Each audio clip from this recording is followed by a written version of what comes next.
our next agenda item. Oh, let's do roll call, Machiko. Okay. Thank you. You're right. All right. Damian. Present. Dr. Buhari. Present. Claudia Mercado. Present. Andrew Marino. Present. Dr. Patel. Present. Denise Pines.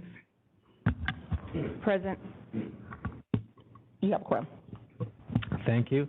We'll move on to agenda item number 10, which is our licensing program update. Ms. Chong, as our licensing program manager. Good afternoon. Good Let afternoon. me get my bearings. Sorry. So let me pull up the slides for this presentation. Just the stats for licensing statistics.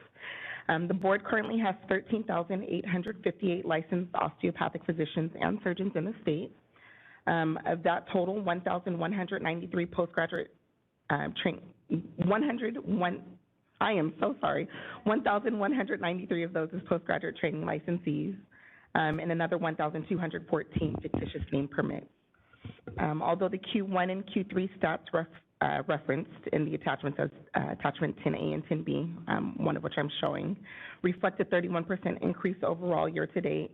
Applications received by the board compared to the fiscal year 21-22 stats, there was a 1% decrease in those applications.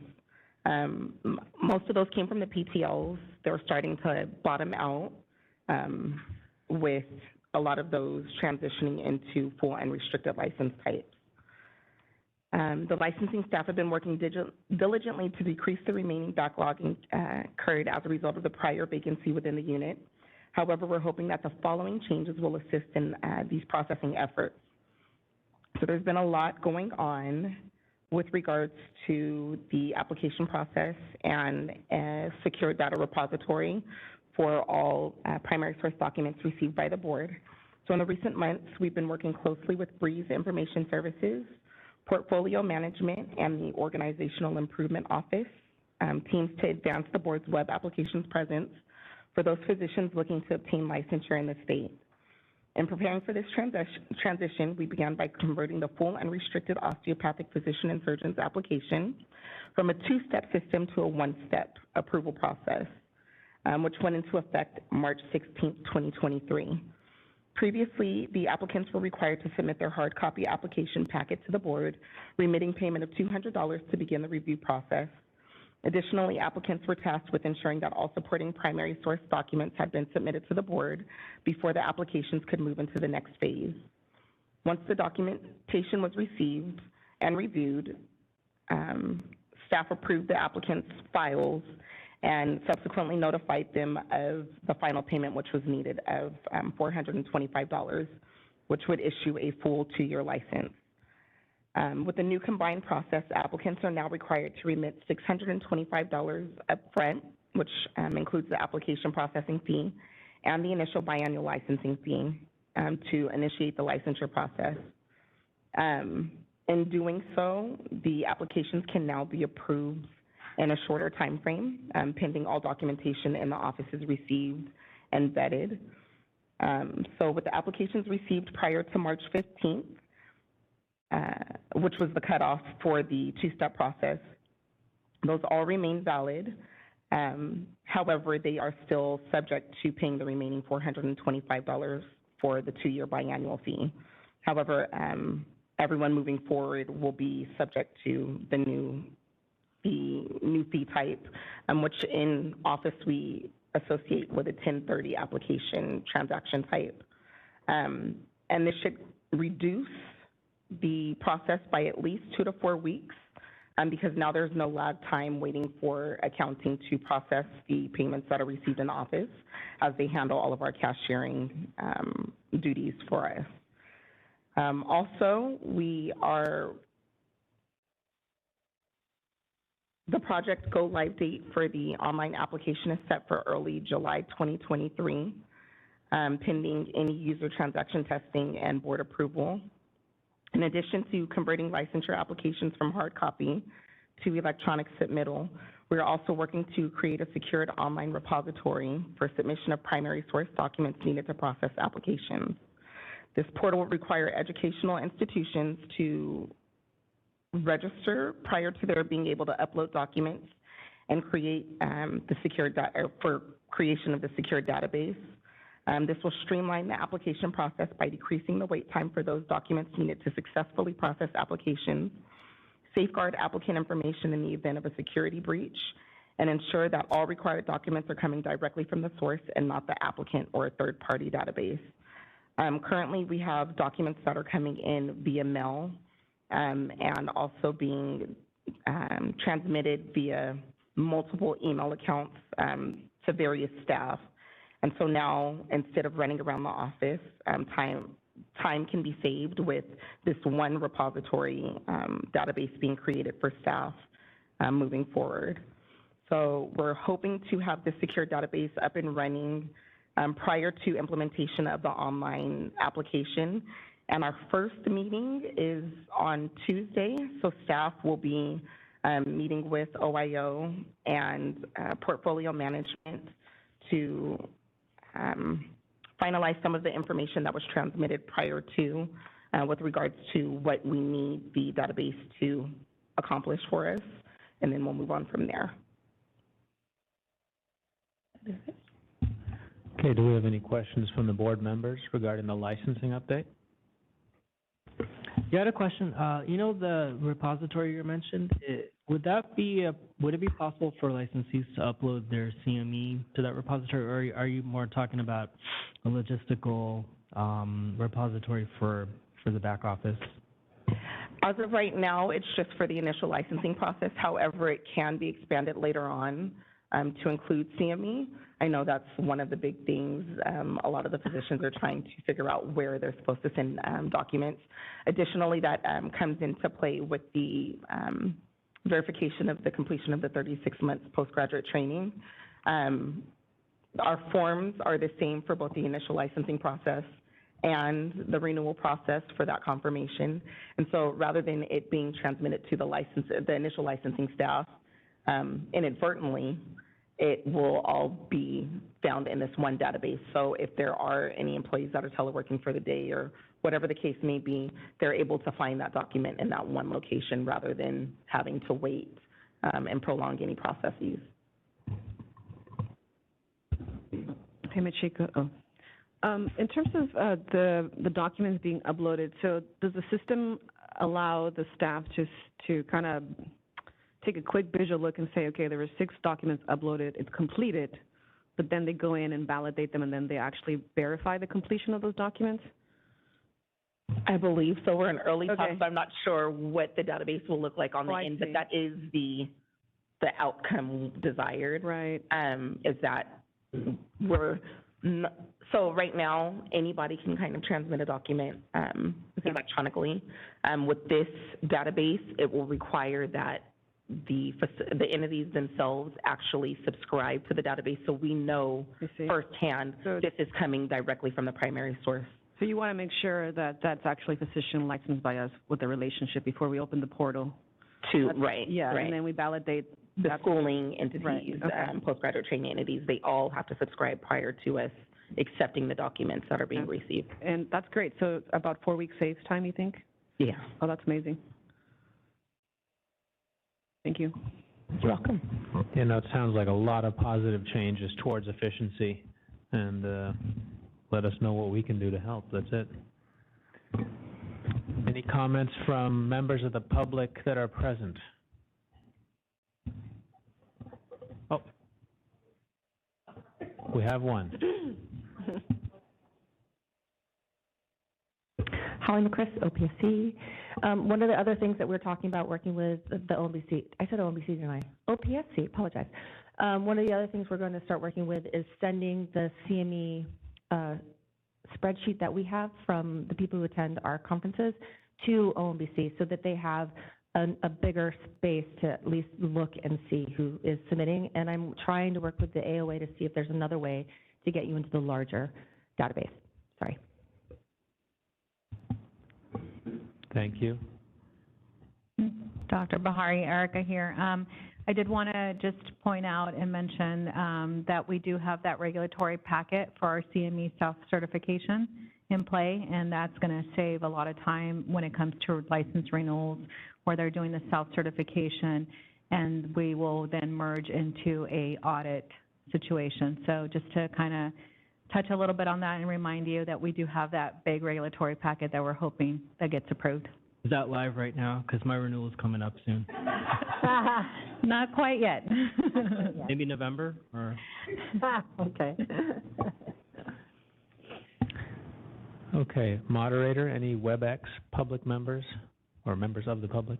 Thank you, Mr. Board President. I have opened up the Q&A panel. If any member of the public would like to make a comment, please type comment using the field in the lower right-hand corner of your screen and submit it to all panelists, or simply raise your hand. We are displaying instructions and we'll give you a moment.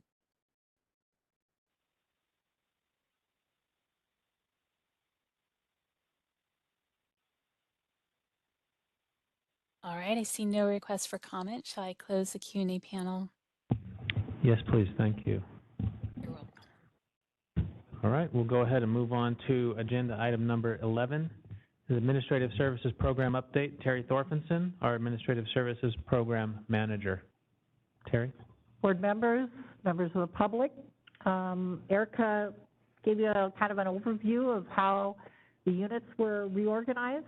I have a memo and some stats to go over briefly, but I wanted you to see the subjects that are in the administrative unit. In the memo, you can see we have the receptionist, the fictitious name permit applications, and renewals. We have renewals compliance, SB 806 compliance, which is the 36 demonstration completion of the 36 months of residency training as a condition for renewal for people licensed after January 1, 2022. We have cashiering, legislation, and regulatory. Overall, as Erica pointed out, the consolidating the staffing, both for me in terms of not supervising the entire office, has been a great change. It's much more efficient. It's kind of common sense that if you have fewer people to work with, you can work better as a team, and it'll be easier to manage all of the activities that are going on that the staff performs. And so I think I had just wanted to see if I could point out in the audience who the staff is that you don't usually see. Looks like Jaime. You want to raise your hand? Jaime is one of our renewal staff, the invisible staff. David, is David here? No? Okay. That's who everybody that has a license deals with, either one of those two staff. So he is our behind-the-scenes, very important role. Both are very knowledgeable, and I rely on them for their advice. And Mia, you mentioned, is Mia here? Quinn? No? Okay. She was our newest member. She's coming in. I'm working with her on SB 806 and eventually cashiering. Right now, cashiering is done by DCA. We have it out of house. But there's some desire to bring it in-house in the future. So I would be also supervising that. Let's go to the statistics. Okay, so you don't usually see these statistics. These are renewals for both physician and surgeon license and fictitious names by quarter. As you can see, quarter one for physician and surgeon, 1,232, and these are not initial, these are renewals. Processing time, 27. Fictitious name, total of 4. Now, fictitious name permits for renewals are only done once a year. They're on the calendar year. December is when they have to be renewed, so it kind of clusters in terms, as you'll see in the quarter 3, it clusters when the biggest number, but you can see 16 days for processing. Physician and surgeon, quarter 2, 1539, 29 days to process. Fictitious names, 428, a little bit of a jump for numbers. 3 days to process in quarter 3. Physician and surgeon is 1539, 25 days to process, and 233. Now you might be wondering, why is renewals time frame that long? And what shows up in the statistics is the fact that as physician renewals come in, they're done kind of on a rolling basis, with eventually the priority at the end of the month being all those that expire in that month. We have a lot of physicians, both that apply late and apply early. And so the ones that apply early, if they don't get, if the staff is dealing with this month is the expiration date month, they're ending up processing ones in fewer time, but at the cost of the ones that are the early birds that are giving us renewals much earlier. But we go towards trying to prevent the calamity of physicians' licenses expiring and having to cease practice. So that really something I looked at in the statistics. The staff is more efficient than the statistics show. So that's why I'm saying kind of what goes into statistics is based on computers are, just using a number, just based on the number of days average for each of the applications. And some of that is skewed by applications that are early that are not getting processed because they're prioritizing people, preventing them from ceasing practice on a given month. Let's see. For the fictitious name, Q3, we have the total number 233 and 10 days processing. That's really an amazing amount of time, given how backlogged we were. So we have a new staff that we had hired even before our last board meeting, who has just done a really wonderful job at trying to get us caught up, gotten rid of the backlog, and it's reflected in these numbers in terms of processing times of 10 days. So that's my report. Any questions? Hi, yes. So I'm really impressed by your processing time. Thank you so much to you and your team. I think that's great. I think what you're trying to say is that there's a judgment call that you guys make on a personal level when you're going through these that the systems are not doing. So thank you for that. Anything that we can do to let the physicians know when to start applying? Can we automate maybe some messaging to let them know, hey, you're 6 weeks away, we need your application in the next 5 days? Or well, we did, if you recall, we did make some changes. One, we elongated the period of time when both their application on Breeze opens up and we don't send out the application anymore, but we went from 60 to 120 days. So in theory, everybody gets contacted at 120 days out. So plenty of time to, do any last minute catch up paperwork, whatever. So that's one thing. When, as Erica mentioned, we go to the audit system, that'll be also easier because right now everything is converging on the end of the month when licenses expire. Mm-hmm. And it was the kind of the stress, the deadline, the high stakes consequences of not getting licenses processed in terms of renewal before they expire is what led to the change and the CME packet, which is we just got to get rid of this deadline, for everybody's sake, and go to self-certification. So that has been, the regs are setting that up, as you guys went through on the January meeting in great detail. And when that gets into place, then it will be smoother, that deadline issue and processing will go away because they're essentially certifying, yes, I've completed the CMEs, and I'm going to be able to press the button to issue myself a license. So, like, that processing time is not counted. Okay, thank you. That won't be an issue. And so, so everything's waiting on that reg package that I'm working on.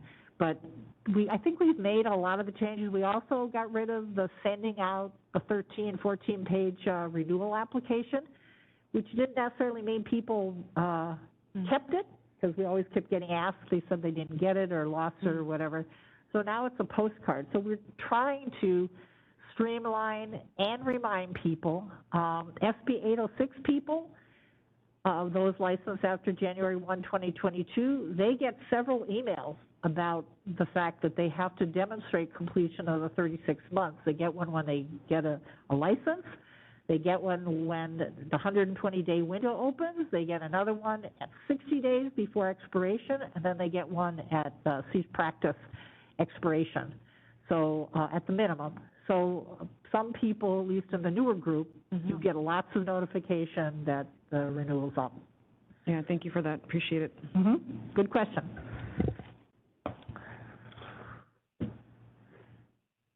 Any other questions from the board members? No?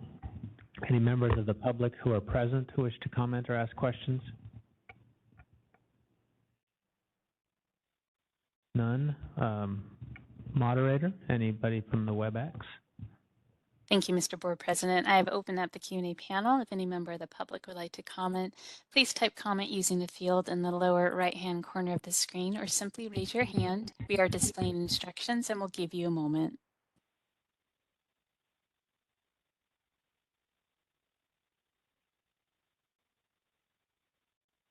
All right, I see no requests for comment. Shall I close the Q&A panel?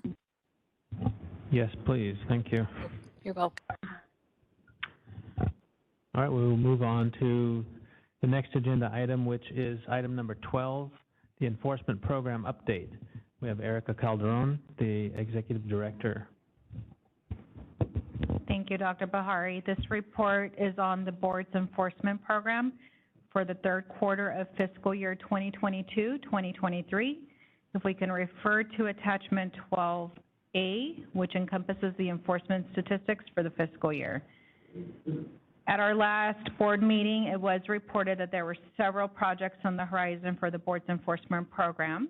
It was reported that the board updated its consumer complaint form to save intake processing times and gather more essential evidence up front.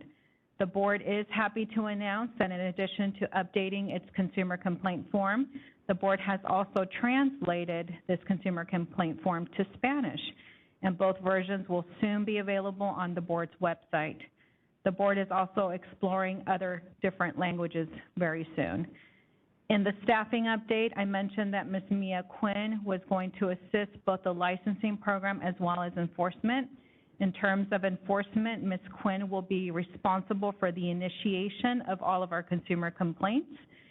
She will be opening our complaints to ensure that the board continues to stay in line with the board's mandate, which is to initiate all enforcement complaints within the statute requirement of 10 days of receipt of these complaints, and also execute proper acknowledgement. In addition, she will be assisting enforcement staff in flagging high priority cases where subjects may already be under investigation, have pending disciplinary matters, or the allegations are egregious in nature to foster a faster review process. Complaint status letters were created this quarter with the help of our Breeze team. These letters will assist enforcement staff in updating our consumers at every phase of the enforcement process, from intake to a consultant review to a field referral, and lastly, to update our consumers when action has been filed against one of our licensees.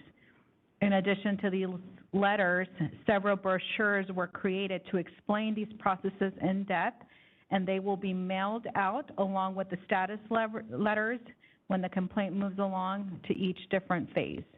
These brochures will also be available soon on our web, and they will be under our consumer tab.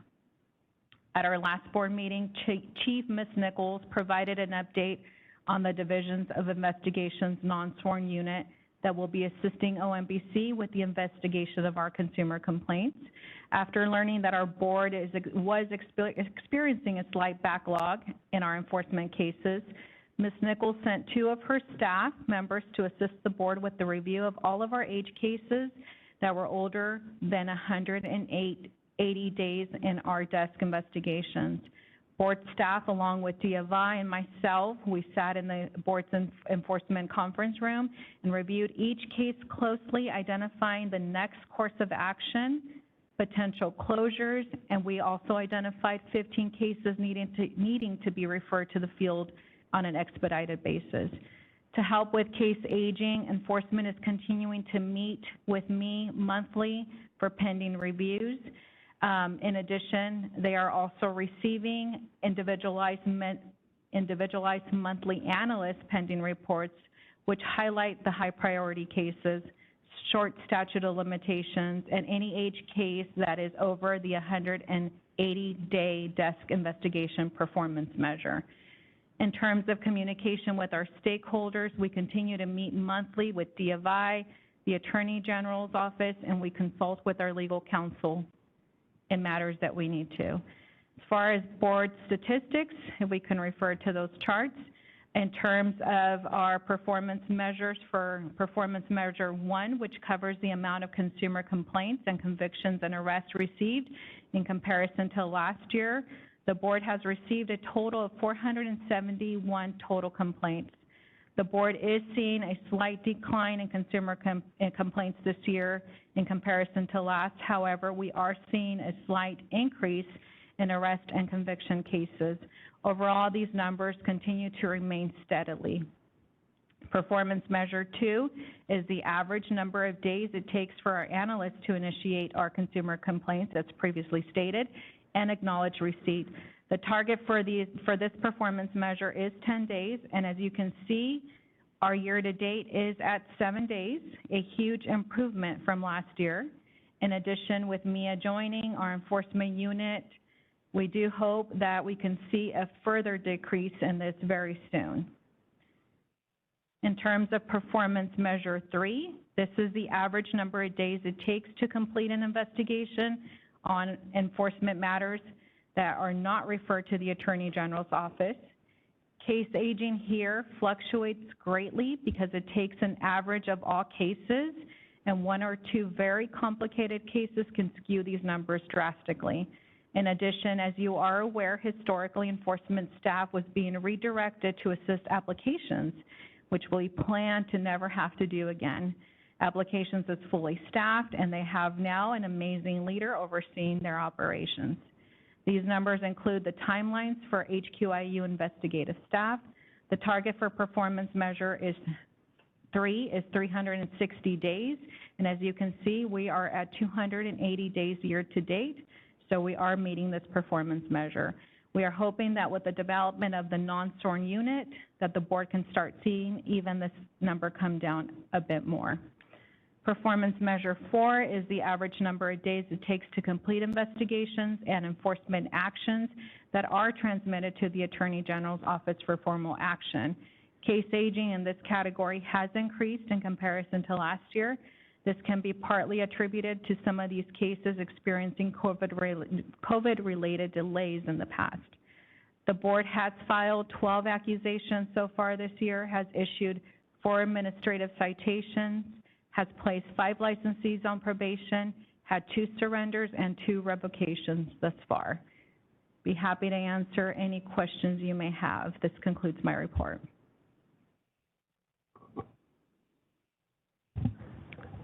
Thank you, Erica. Are there any questions from board members?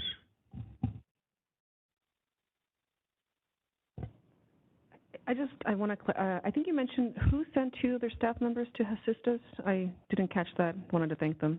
This is our DFI unit, our Division of Investigations with DCA, specifically our Health and Quality Investigation Unit. Thank you. So that really, can we use them in the future if we need them?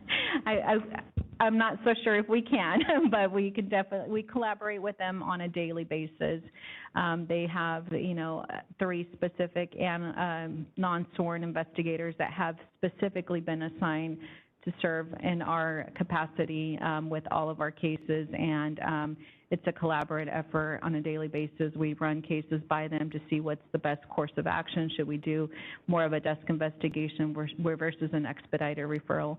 I do meet with their supervisor, Ms. Melissa Doss, on a monthly basis, along with Kathleen Nichols and sometimes Ken Garcia, and we just love the communication that we're having with them because it's a great partnership to speed up our processes. That's great. And just one more point. Thank you for translating, I believe, the complaint form. So to follow that first step, are you also going to be offering the ability for there to be a translator in case somebody calls and wants to do a follow-up in Spanish? We do have to go through our Department of Consumer Affairs translation service for that.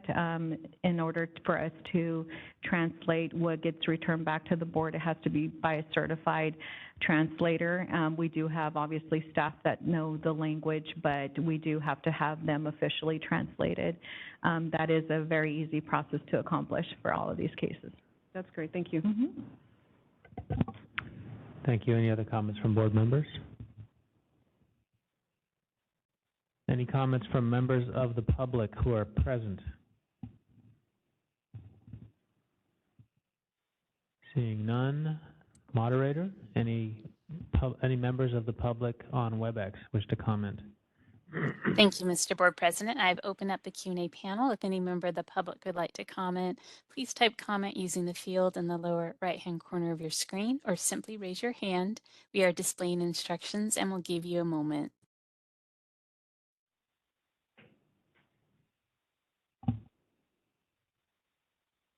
All right, I see no request for comment. Shall I close the Q&A panel? All right, we will. Thanks. Thank you. Let's move on to agenda item 13, which is our probation program update. Ms. Jeremia, did I screw that up? Ms. Jeremia, lead enforcement analyst and probation monitor. Good afternoon, is this working? Good afternoon, Dr. Bahari and members of the board. My name is Andrea Jeremia, and I am your new lead enforcement analyst, and will also serve as the board's probation monitor. As Erica mentioned, I began with DCA at the Medical Board of California in 2019, where I had the pleasure of having Erica as my previous manager when she oversaw the discipline. Sure. How's that? Okay. Let me start over. Good afternoon, Dr. Bahari and members of the board. My name is Andrea Jeremia, and I'm your new lead enforcement analyst, and will also serve as the board's probation monitor. As Erica mentioned, I began with DCA at the Medical Board of California in 2019, where I had the pleasure of having Erica as my previous manager when she saw the discipline coordination unit. And on March 20th of this year, I joined the OMBC family. I'm here today to provide you with an update on the board's probation program. I would first like to share with you that I'm in the process of auditing all of our probationer files to ensure compliance has been maintained during this transitional phase. I've reached out and introduced myself to each probationer by email and have site visits planned for the future. In Q3, the Osteopathic Medical Board had a total of 34 probationers who were placed on probation for various causes. Of these 34 probationers, 8 were tolling out of state and not receiving credit toward the completion of probation. 1 licensee was placed on probation in the quarter, and 0 licensees completed probation. Of the 34 licensees on probation and not tolling, 4 were participating in the board's diversion program, Maximus. Maximus reported 1 issue of noncompliance of 1 of their participants for the quarter. This participant failed to properly submit their biological fluid testing sample for the month of January.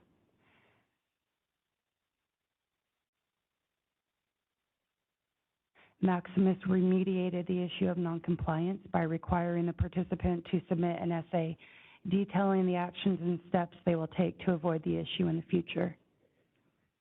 I'm happy to announce that I've met with Maximus and have already participated in my first diversion evaluation committee meeting this past April.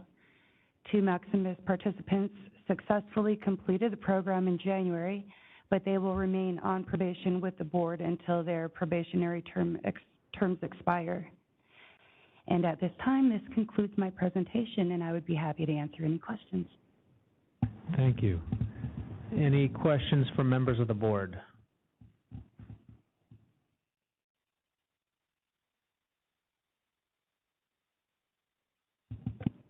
Ms. I have Mikado. something to say.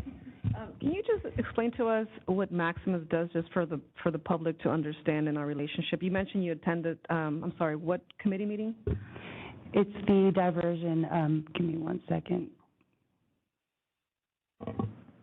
Stands for Diversion Evaluation Committee. Okay.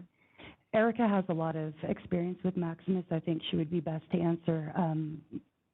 So they meet on a quarterly basis, Ms. Mercado, and they go through all of their requirements. When an applicant enrolls in that program, whether it's a self-referral or board-appointed referral, they come up with their terms and conditions while they're in the program, and every quarter they meet with them to just monitor their probation terms to make sure that they're compliant with every aspect, and if there are any issues that are, brought up, that they're addressed. And at every end of the evaluation, they do get a new contract agreement with modifications depending on what is found. They have the ability to request any changes to those terms. As an example would be if they're required to attend 7 meetings with their healthcare professionals, they can request to be brought down to 3 or 4, depending on how well they're doing. They obviously also take a look at how frequently they're being requested to submit random body fluid testing. So those kinds of things, they do a wonderful job. And Maximus is doing this for other boards, right? Not just the OMBC, just what's their scope of coverage? That is correct. It's mostly the healing arts boards. We see them being utilized with BRN, physician assistant board, physical therapy. It's mainly a lot of the healing boards. Mm-hmm. Thank you for that.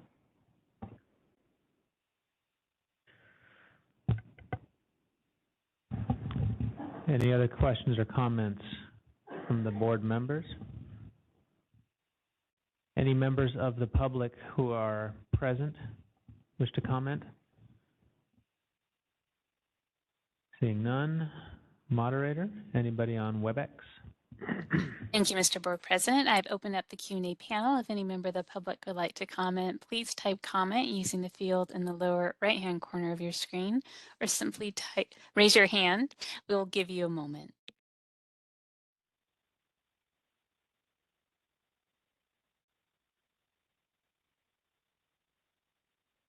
All right, I see no request for comment. Shall I close the Q&A panel?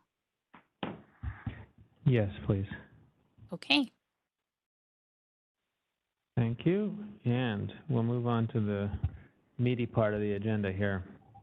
Item number 14, discussion and possible action on legislative proposals. We have Terry Thorfinson, our Administrative Services Program Manager. Dr. Bahari, board members, public. These proposals in this agenda item 14 are divided into 2 subject areas, licensing and enforcement. The inspiration for these proposals came from research and proposals that the medical board did in preparation for their current sunset report. And the idea with these proposals is that they do potentially affect both boards, enforcement and licensing. And so I wanted to bring these proposals to the board to see what the board thought about whether you would be supportive or not about these proposals. Legal counsel has advised us that we can't take a formal vote because I don't have language before you. We'd have to do that at a subsequent meeting. The value of doing a formal vote on the actual language that's proposed is that we could weigh in the board's committee bill that is proposing these. Some of these are appearing in the committee bill already, but not all of them, and the legislature will want to know what the board's position is on these. So I'm going to, since we're not voting on each one, I'm just going to do it as a whole. Licensing, I'm going to go through the 3 proposals, and then I'm going to move, we'll take questions and discussion on those, and then we'll move as a group to the enforcement. Michael, you want to add to that? Yeah, Michael Knotes, legal counsel. I just wanted to interject. The board can do a couple things with regard to the legislative process. The board can draft a legislative proposal if the board has a thought on a change in the law that we think is appropriate. As part of that process, we would probably direct our staff to draft a legislative proposal with all of the language and everything appearing together that would then come back for the board's approval. That's when the board is proposing legislation. When there are bills in the legislature that the board is interested in taking a position on or that relate to the board's duties, the board can also take positions on the bill. The board can take a support position, a opposed position, and there's some other gradations there. What some of these proposals are legislative proposals of another board, and they're not yet in print. We don't have the ability to support legislation that another board is going to propose until that proposal is actually legislation and a bill. Just adding that along. Thank you. Thank you. Okay. Okay, so let's go through, before I start with Proposal 1, I want to give some context and background. I did provide you context and discussion points in the memos, and that's what I'm going to be working from. But just to give the board an idea of kind of how far we've come over the last maybe 4 or 6 years, licensing is the licensure process that the legislature has changed has gone from residents could get licensed after completing 12 months of residency.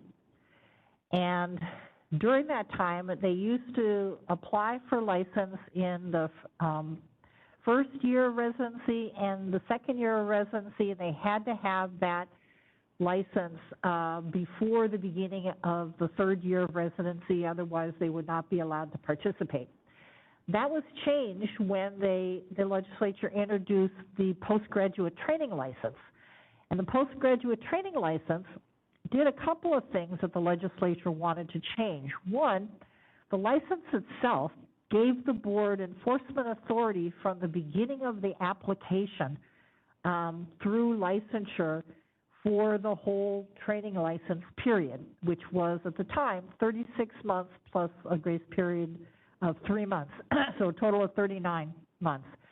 And that also, the legislature ushered in the concept that they also wanted people that were licensed to have completed 36 months of postgraduate training and residency. And so both of those were changes as a result in the training license. That was around 2018.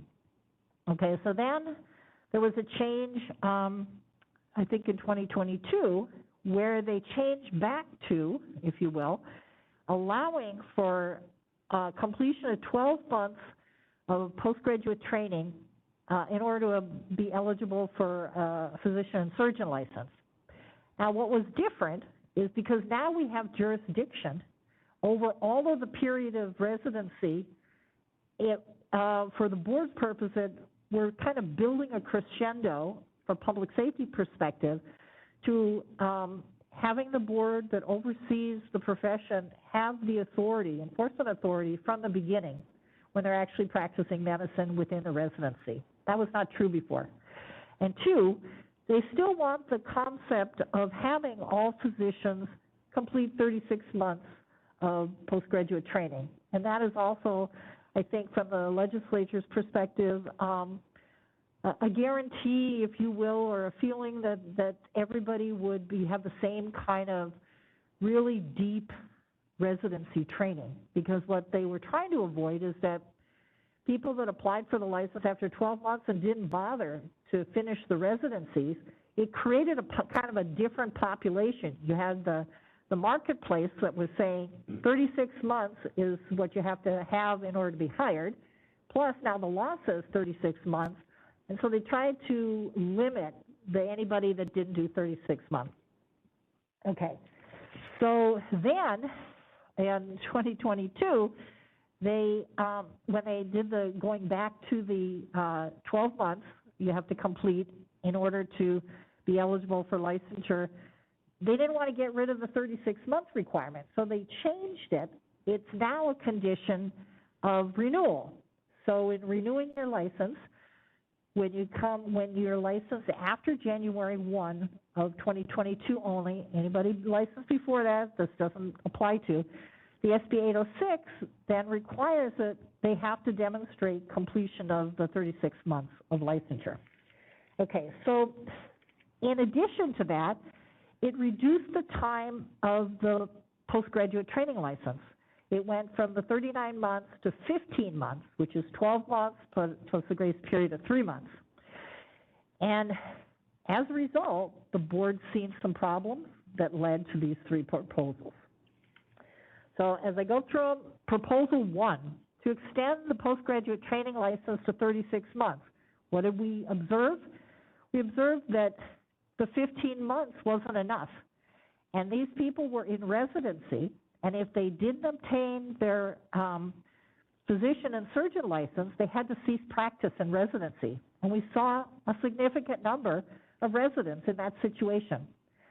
And it didn't kind of make sense why they were put in that situation, other than the fact they did change the law and the time period. So we were considering this proposal that to extend the postgraduate training program back to 36 months, that would alleviate this problem where residents would be in the middle of their residency, and because they didn't get their postgraduate training, their physician surgeon license, they had to cease practice. It would give people that were wanting to get a license more time, because they can apply after they complete 12 months of residency. They can start to apply for the physician and surgeon license. For those that don't want to apply for a license, they can just continue with a postgraduate training license and then leave the state once the residency is done. Both serve the interest of, one, the board has jurisdiction over these people, and it gets rid of a maybe considered arbitrary deadline for licensure. So that's proposal 1. Do you want to discuss the proposals one by one, or you want me to go through and we'll discuss them as a whole? I think you can cover the whole section, Terry, if that's okay. And then if there's any comments or concerns or any discussion, we can just take it as a whole. Okay. Okay, so the second thing that we observed was that with the reduction of the postgraduate training license down to 15 months, some people that took the licensing exam multiple times did not pass the exam in time to be eligible to apply for the physician and surgeon license. The physician and surgeon license eligibility, one of the criteria is the exam. They have to have passed all levels of the exam. And if they're taking it multiple times, which they can take it up to 4 times, they may not have time. And so the way that the statute was written, it wasn't really clear the board had any discretion. And the consequence was very harsh, and I think unintended by all parties. And the harsh consequence is that residents suddenly had to stop their residency because their 15-month training license was up, and they could never, without that finishing the residency, apply for the physician and surgeon license until they passed that exam. So it really suddenly threw a physician's track to licensure really into disarray and just stopped it.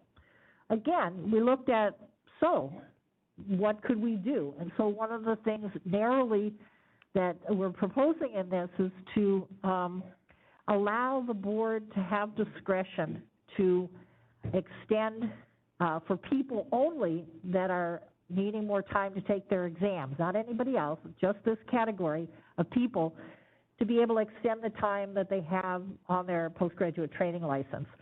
So taken together, Proposal 1 and Proposal 2, Proposal 1 would extend the time to 36 months, but we did observe, and the reason we included this, is we did observe that people even went beyond the postgraduate training time frame.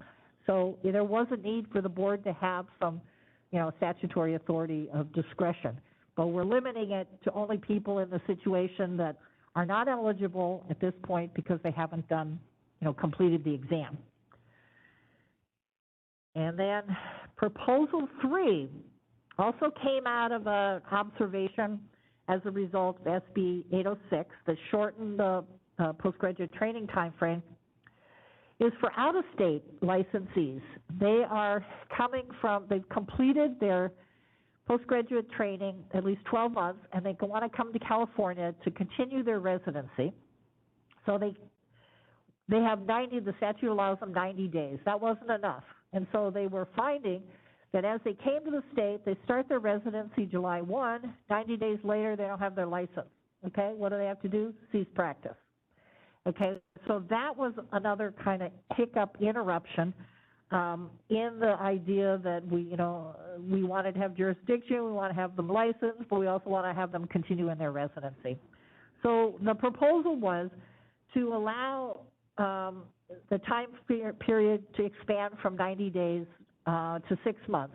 And the 6 months, so we're not just being arbitrary, is the same time frame that we allow applicants for the postgraduate training license to apply. They start the residency and they have, while they're in the residency, 6 months to apply and obtain their postgraduate training license. So this proposal suggests, why not extend that to the out-of-state people? And the rationale for the out-of-state people is that they have more complexity. They have out-of-state fingerprints rather than live scans, which are sometimes problematic, cause delays, and paperwork because they're communicating from another state also can cause delays, is to just kind of take away that stress, give them more time. The board still has jurisdiction, just like it has, because we begin having jurisdiction at the beginning of the application process. So it satisfies, and I keep emphasizing the board's jurisdiction. And the reason I keep emphasizing that is because our mission is to protect the public. The jurisdiction of the board for enforcement is our way and our mechanism to protect the public. So that's why I always have my eye on in legislation. So all three of these proposals protect the public and protect the board's public safety and relax the deadlines that are causing problems and interrupting otherwise training for physicians. So those are the three licensing proposals that we're proposing for consideration to the board, not for a vote, I guess, this time, but at least for consideration if there's any interest in us pursuing them. Ms. Mercado? And I also, maybe if you can add to this proposal, I think, for the state of California, we've been dealing with a lot of natural disasters or weather disasters that could potentially impact a lot of this process. Did you find any findings there as to also using this as a tool to make sure that no matter what happens, people have the time to complete these requirements based on, I'm thinking weather, like we had the floods and... am I making sense? Like, I'm thinking more about, because you mentioned resident, like people living in California, they're affected by other things around them. Is this something also made to help them with these timelines, or was that not really considered? You mean by extending it to both in-state or out-of-state? Yeah. Well, we could do that. That would be an easy change, recognizing, like you said, you're right, the California did get exempt in almost all the counties for filing IRS, so why not, build that in? We could do both in-state and out-of-state. Just some thoughts there. So if we want to pursue them this week, we will have to have a vote? Is that the next step? Or? I don't think we can vote on these proposals. We could vote to propose legislation. Is that correct? At this stage, Mr. President, the board could ask staff to draft a legislative proposal for the board's consideration at a future meeting. But that's up to the board if they want to make a motion like that. So the language of that motion would be that we would direct the board to propose legislation matching MD Board's proposal? Well, you direct staff to draft a legislative proposal for your consideration. I mean, part of the issue when we're looking at a legislative proposal is the board really does need the statutory language so we have a reference for exactly what the board is proposing or supporting, and if we're looking at a proposed a bill that's already been introduced in the legislature. But it would be very similar to these proposals? It would be, but it would give you the actual legislative language in it and be in that type of a format where you're ready to look at it and approve it as a proposal that can then go to the legislature. Normally, part of that when you're proposing legislation, you propose the concept, the board reviews the language, the board adopts a motion to adopt the legislative proposal and usually gives authorization for the executive director to. So is that redundant, though, to what MD Board is doing? Because MD Board is proposing changes to the legislation, correct? That's what this is. So if they produce legislation or someone sponsors legislation, that would come back to us at some point for an opposition or... That would be the point at which the board could take a position on the legislation. So, but I think some of what you're looking at here are your staff's proposals for changes to your laws, and others are apparently proposals that were in the medical board's sunset report. So if I could just clarify, Dr. Bahari, of the three, the first two are being proposed by the Med Board. The third one is our proposal at this point alone. The Med Board would have to make a decision on their own whether they like our proposal. Okay, so then the motion on the table would be to direct the board to draft legislation incorporating these three proposals as were discussed by Ms. Thorfinson. Is there... Dr. Bahari, the other option is just so that we wait and see these go through medical board and then take the stand to make a decision at that time to support it or oppose it. I think we really were trying to just educate you on what the Medical Board of California is trying to propose, since we are very similar in nature, and just kind of introduce their proposals to you so that you have that content for future adoption of whether you want to take a position or not. Okay. I would also add that just timing-wise, I think I understand what you're saying, Dr. Bahari, in terms of duplicative, but legal counsel is saying you can't make a final decision without the language. So this initial discussion introduces the subject and content and expresses interest to the board and gives staff the signal, yes, we'd like to see the language at a meeting, and then timing-wise is what I would add, to be relevant in this ledge session where these specific proposals in the Med Board sunset, they're being decided now. Our August meeting is too late. If we wanted to consider language, we would need to have another meeting scheduled, potentially a teleconference meeting in June, to have a board position ready to go that we can then go to the legislature and say, this is what we support.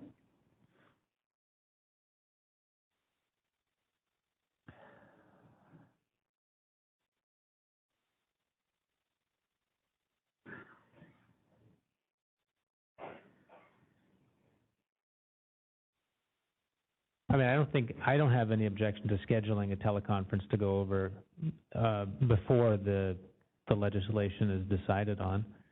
You want to do that sometime in June? I don't want to get side-eye from my fellow board members for adding a teleconference to their lives. But I think it's probably a reasonable thing to do.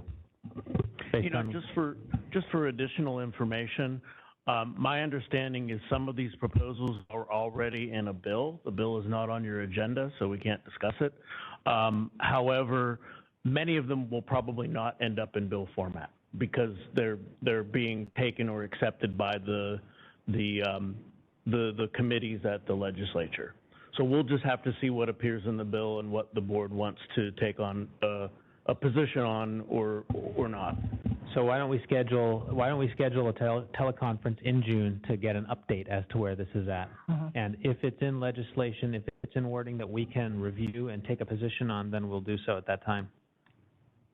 Okay, sounds good. Okay, so let's take a look at, well, first, for any more questions on the licensing proposals? Okay. last comment on the licensing, I think they're a win-win for everybody. So that's always feels good when you have a proposal that serves kind of a broader interest, everybody's interest. So, okay, so the enforcement, let me get it up. The memo I'm going to be looking at is 14B.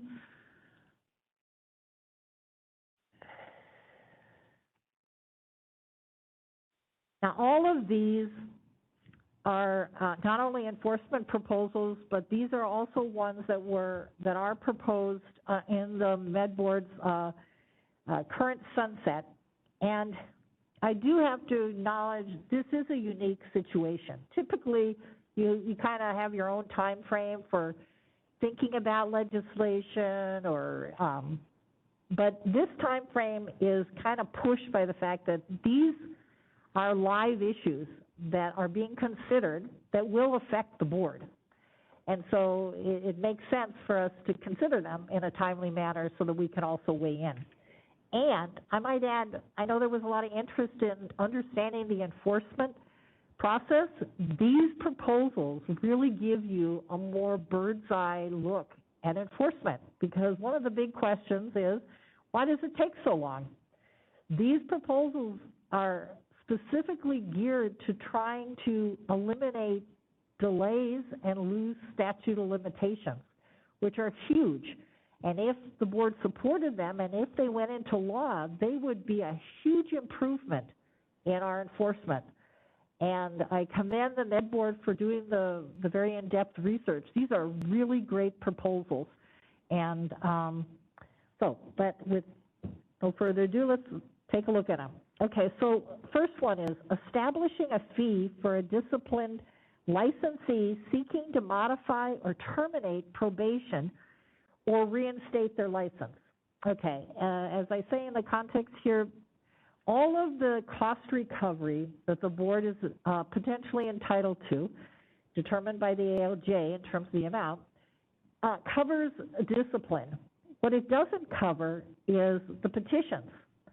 And the petitions are coming after the fact, after the board has considered the case and made a decision about what the final discipline is, and it is so ordered, and in most cases it is agreed through stipulation, so there's agreement by licensee and the board.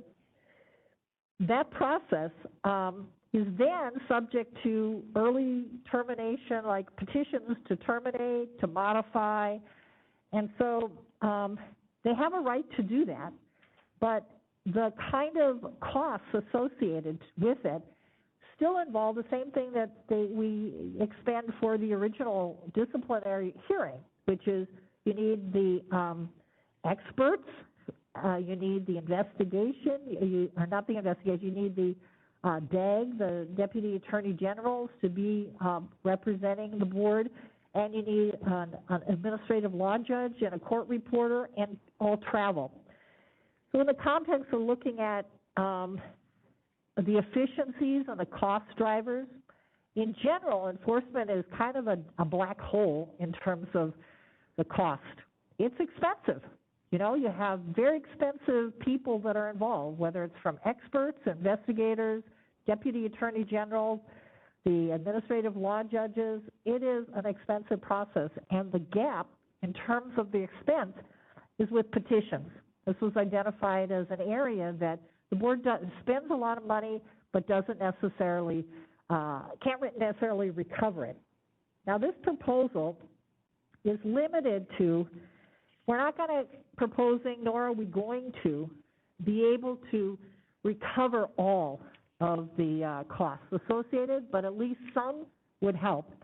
So if you look at the discussion, we estimated, the board heard over the last 3 years, just to look at trends, 8 petitions, averaging $40,000 a year for a total of $117,000.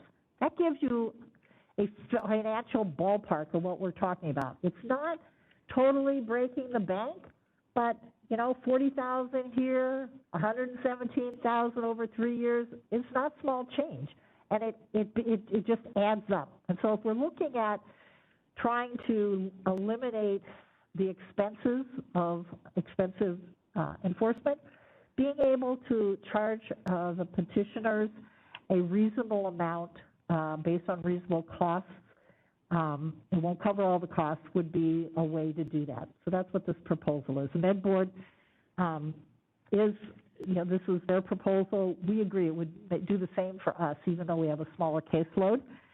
And my understanding is there is some traction on this with the committee. Okay, so proposal 2, changing the evidentiary standard to preponderance of the evidence. Okay, so this one, yes, it's legal, but I've tried to lay out in the memo why it's important and how we got where we are.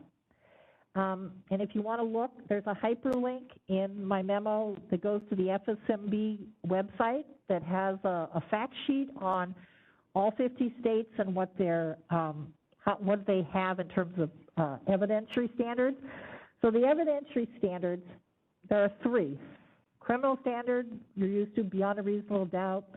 Clear and convincing and preponderance of the evidence are civil standards. We're not going to deal with criminal standards in this discussion. We're worried about the civil standards. And unfortunately, the law is silent on what standard. It doesn't have to be. The legislature can put a standard for all of in the Medical Practice Act, for example, that says all of the actions by either of the boards would have to be using preponderance of the evidence. But in the absence of that, so that's the solution, in the absence of that, you have to rely on case law. And right now, we're stuck with case law, which I cited in the discussion, or in the background, that says Ettinger, which was Ettinger v. Board of Medical Quality Assurance, a 1982 case, was put in the position of trying to evaluate a case in which somebody was suing in court to overturn the board's decision. And they found that there was a case that when the judge was wondering, well, what standard of proof should you use, the actual case turned on that. And one of the issues was the prior court had said, yes, the appropriate standard is preponderance of the evidence. But on appeal, the judge said, well, there's this other case out there with another regulatory board that uses clear and convincing. We shouldn't be having more than, differing standards by boards, okay? That part is true. Okay, so then are we stuck with that? No. If there was legislation proposed that the standard of proof is preponderance of the evidence, that is what we would use in our enforcement cases. Why does that matter? Well, it's a higher standard, and most of the cases that get appealed overturn the board's ruling and discipline.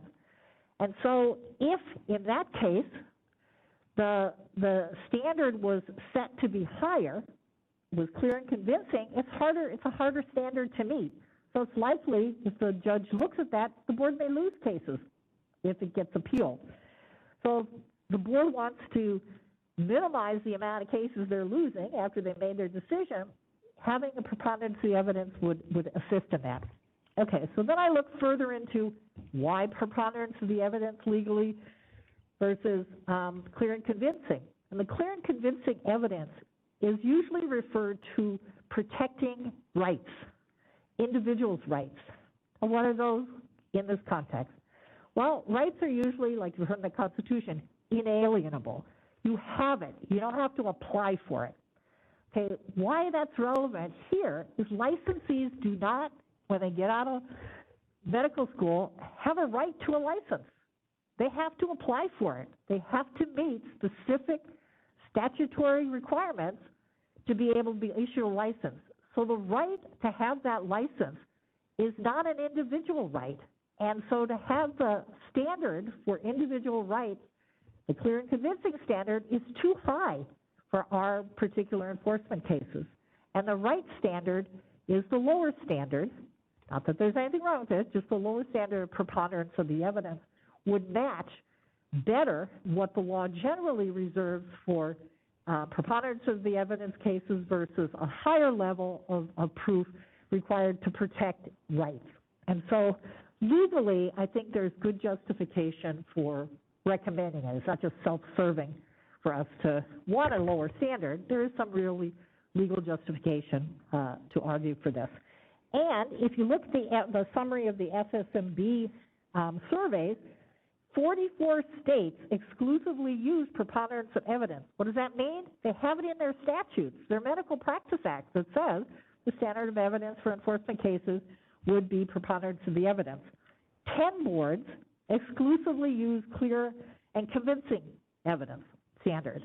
Obviously, it's not 100%, but only 10 boards as opposed to the 44 use that standard. And then there's varying 2 boards that use a different standard, 11 boards that vary in terms of what kind of standards they apply. So there is some evidence nationally that preponderance of the evidence is widely used and would be a reasonable request to the legislature to make. So that's the gist of that proposal. Proposal 3, enhance the medical record inspection authority.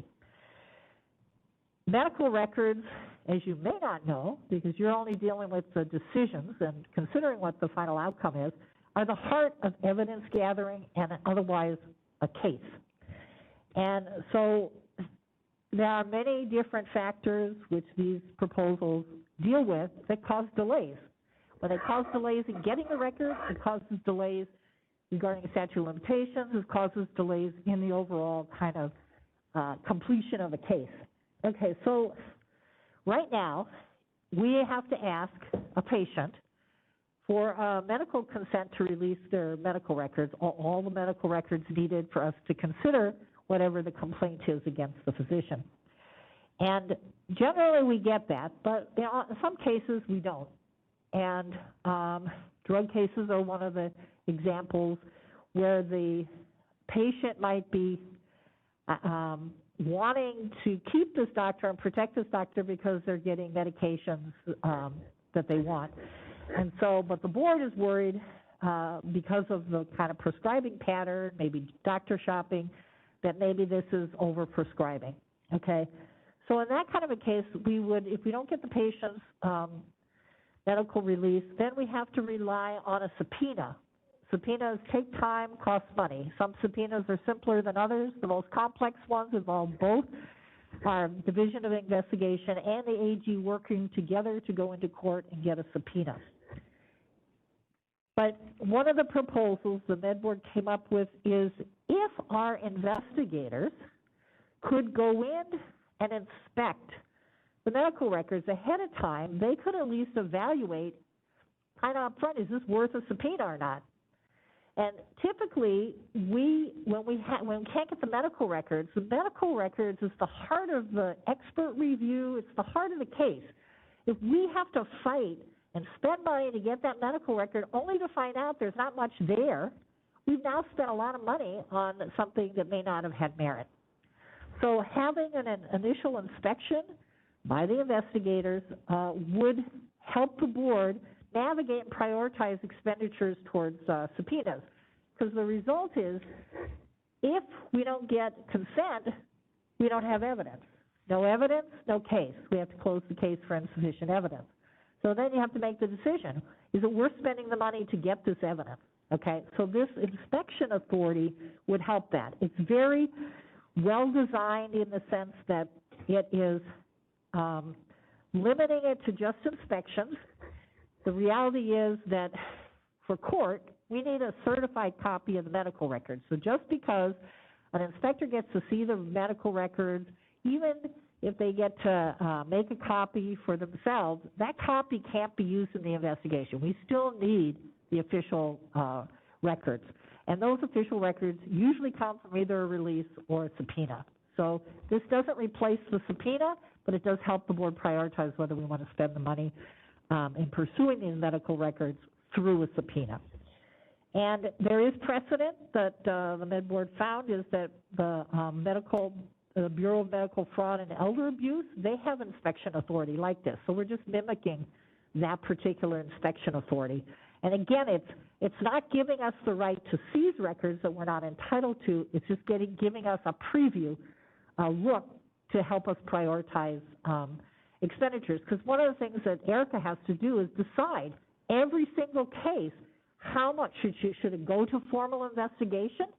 How much money should the board expend to build a case, on any given thing? So the more information we can have to decide whether we do subpoenas or not would be helpful. This proposal would help and assist with that. And it has, the way that the medical board designed it, it has built-in accountability. It requires that all of the investigators would have to be trained first. Training would be created by the Department of Justice. What they'd be needing to be trained about is how to protect the privacy, because the medical records are a privacy, document, and the process and who has access is a privacy issue. And so anybody that would be having access would need to know what the do's and don'ts are for that, so that they built in their proposal that they would have this training by DOJ created, and the investigators would have to train anybody that did it. Okay, so that is proposal 3. Proposal 4 is pausing the statute of limitations for subpoena enforcement. Any delays are a risk to losing a statute of limitations on any given case. And pausing the statute of limitations is one way to prevent that. Okay, so generally a case, the statute of limitations stops when the DOJ issues the accusation. So anytime before that, the clock is ticking in terms of statute of limitations. And even though there are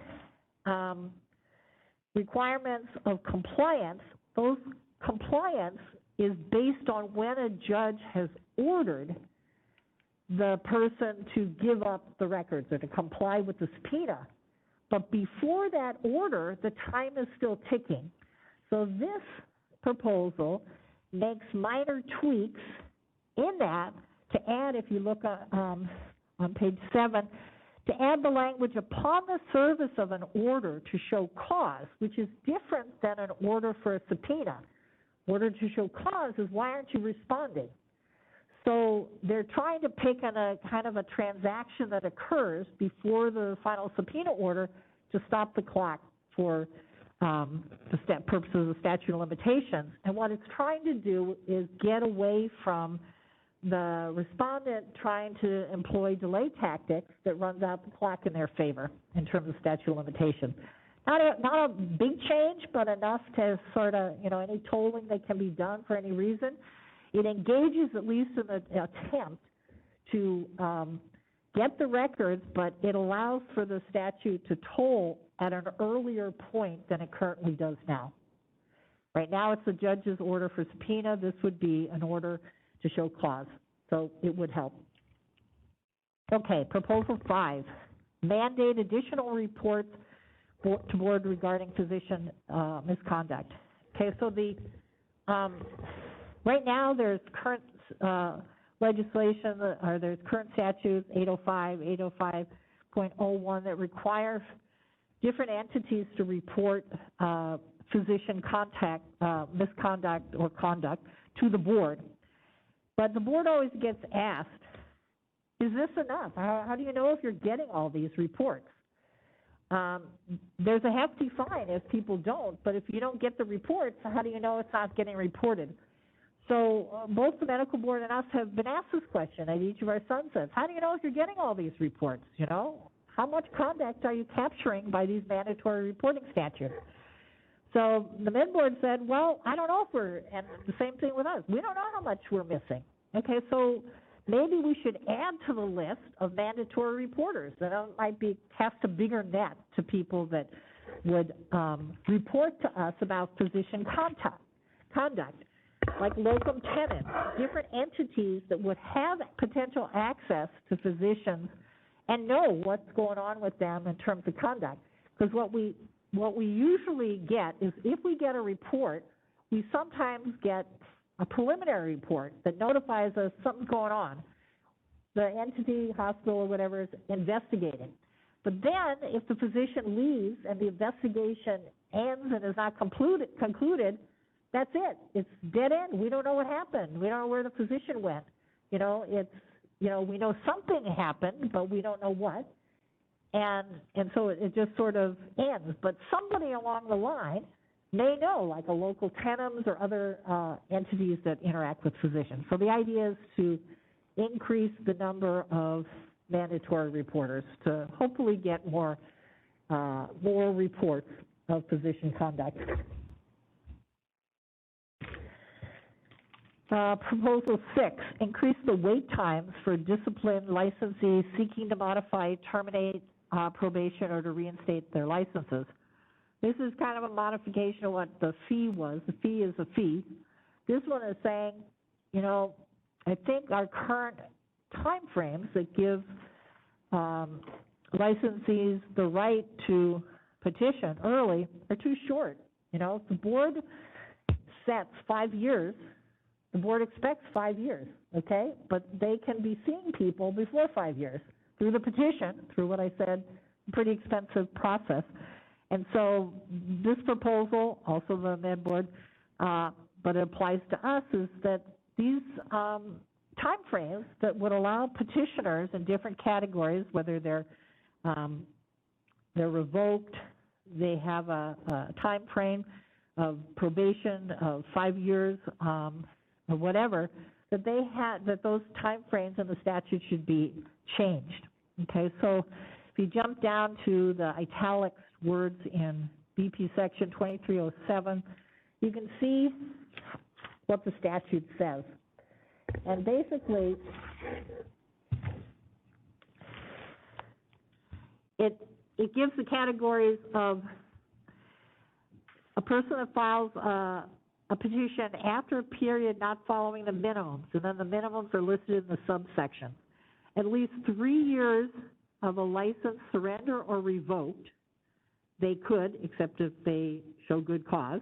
2, at least 2 years for early termination of 3 years or more, and at least 1 year they could petition for modification of a condition or reinstatement.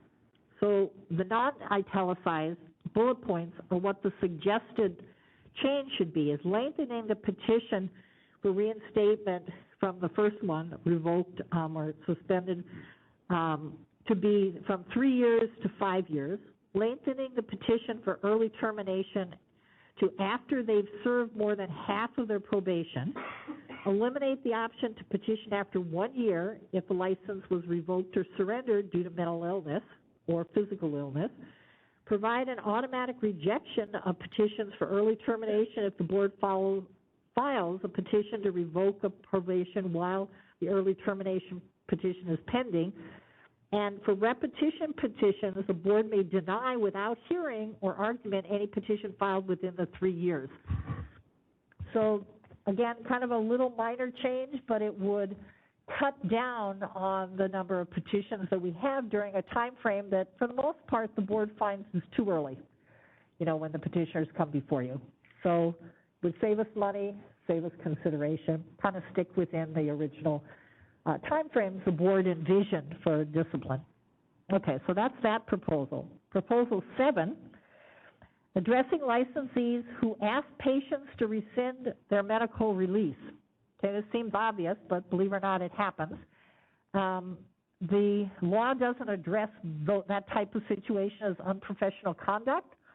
It currently, if you look under my discussion, the bullet points, contacting or cooperating with the board, filing a comment with the board, or withdrawing a complaint previously filed by the board, those are the reasons that are unprofessional conduct.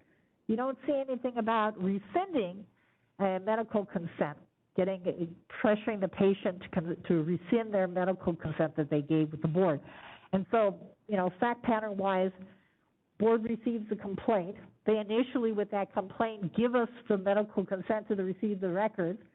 We potentially contact the licensee, or the licensee comes to know that they have a complaint against them, one of the two, and then pressures the patient into rescinding it. So if they rescind it, then we're like back to square one. We don't have any consent, we have to consider a subpoena, et cetera. So this would add specifically asking patients to rescind an otherwise already approved medical consent as an unprofessional conduct added to the list. Proposal 8, we have 11, just in case you didn't look to the end. Add a deadline to participate in investigatory interviews. Right now, the standard is like good cause. You can say, I can't schedule this interview with you, usually with the investigator, because of one reason or another. Okay, so because there's no time frame, it can go on and on and on and on. Another kind of source of delay. So what this is trying to suggest is actually coming up with a time frame. Like this interview has to happen within 30 calendar days, period. Okay, whatever the good cause, that is no longer, can't stretch beyond 30 days. I think it's striking a reasonable balance between accommodating people, it's not next day, and 30 days should be enough time to do that. And that's what this is trying to do. Again, trying to limit the delay that would cause a case and investigation to be delayed. Proposal number 9, require earlier exchange of expert testimony information. This one is suggesting to facilitate, I think, stipulations, which are what most of the disciplinary actions end up being. So they're agreed by both the board and the licensee and approved by the board. Those usually need to have some kind of review, at least for the respondent's attorney, of what the evidence and particularly what the expert review evidence is. And so this proposal is saying that the current 30 days may be not enough for all the councils to be able to review very critical evidence, expert review, because it may make them want to stipulate if they had it sooner rather than later. So this is extending.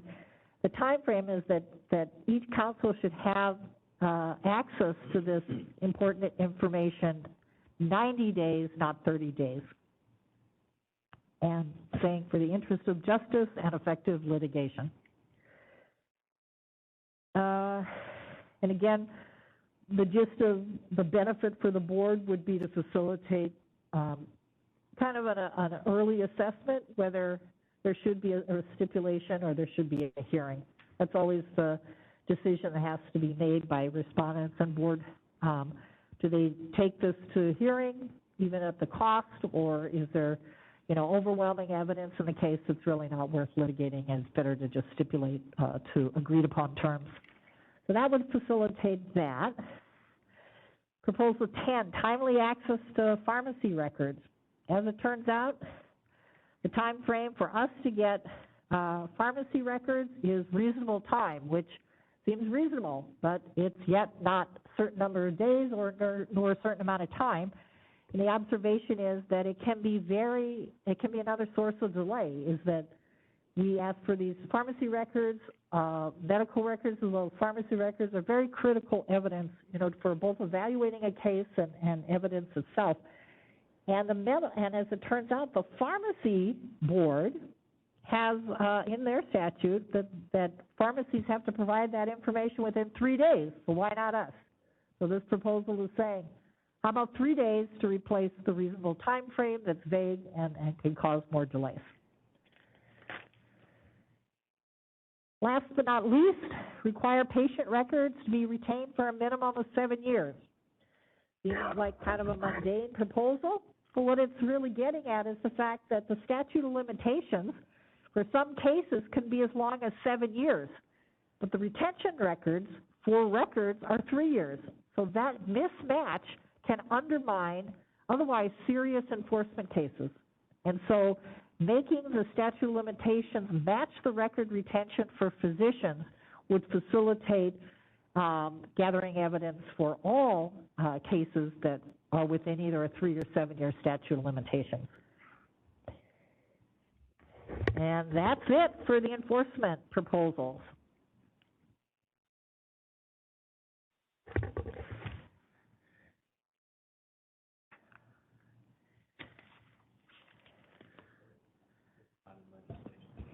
Terry, that was great. I really appreciate the detail on every item. Thank you, Claudia. I agree as well. It was very detailed, very clear, especially in talking about clear and convincing and preponderance. I think the way you described that was probably the best in the whole time I've been on boards that I heard, to really, narrow down the clarity as to the why of each. I think a lot of what has been discussed here are things that we're looking at in terms of efficiency of time, like what is really creating these timelines that have the public really disheartened with the process that they find their complaint in.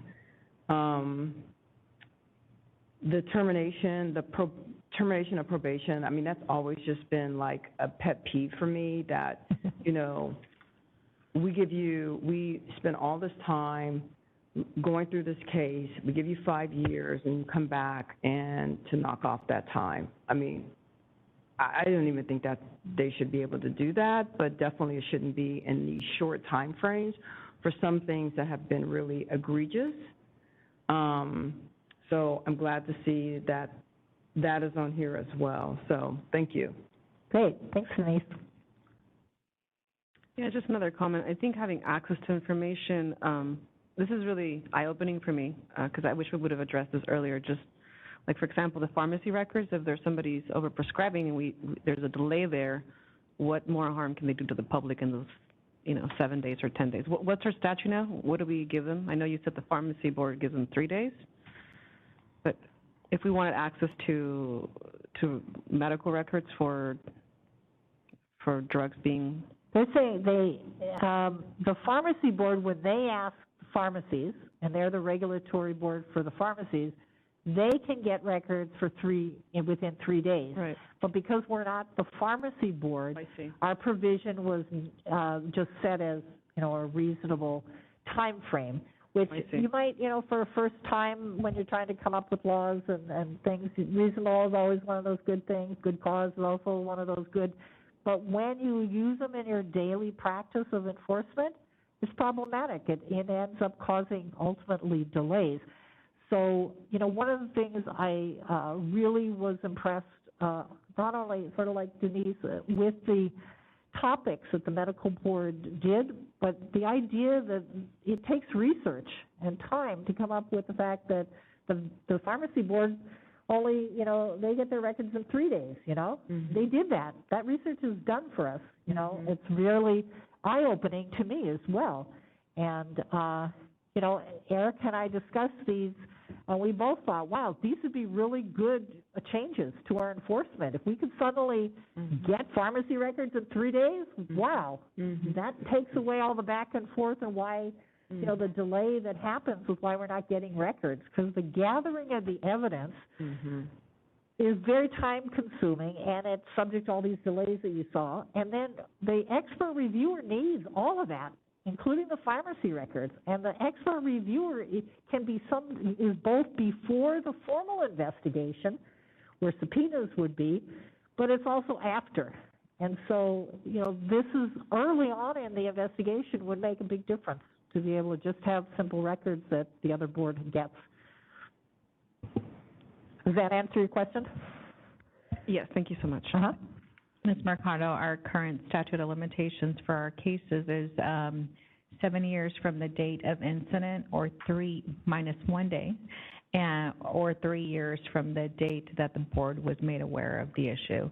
So this very last proposal setting the standard of having the medical records being kept for a minimum, like Terry said, goes hand in hand with that requirement for the statute, and really helps enforcement staff know whether or not we will still have the evidence to be able to pull when a case is brought to our attention with a short, limited time to investigate it based on the statute.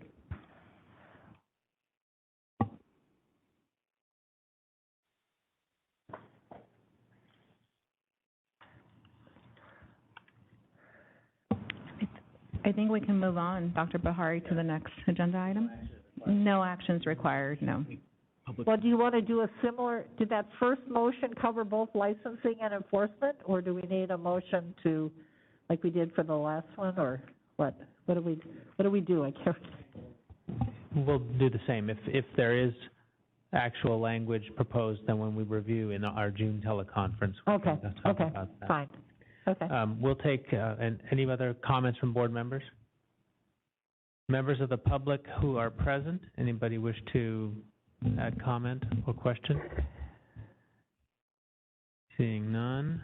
Moderator, any WebEx members of the public? Thank you, Mr. Board President. I've opened up the Q&A. If anyone would like to make a comment, please type comment using the field in the lower right-hand corner of the screen, or you may simply raise your hand. And I do see that we have several people raising their hands. So I'll start with the first, Maria Ibarra Navarrete. You should be able to unmute yourself, and you'll have a 3-minute time limit. I'll give you a 15-second warning. So Maria, you should be able to unmute yourself. There you go, you're unmuted. Hello, are you able to hear me? Yes. Okay, I am Maria Ibarra Navarrete. I'm from San Jose. I volunteer with Consumers Watchdog. My brother died tragically from medical negligence. His doctor committed medication error, which led to his death. The medical facility nor the doctor reported the never event to me, which means they never reported it to you. They are required to report a never event. I fully support your legislative proposal to change the evidentiary standard to preponderance of the evidence. I agree with the board staff that the current burden of proof is too high to protect public safety. I also agree that holding of professional license is not an individual right and that the current standard of proof is too high. 44 states use the preponderance of the evidence standard. It is time for the board to change the evidentiary standard to make the processes fair for families as well as licenses.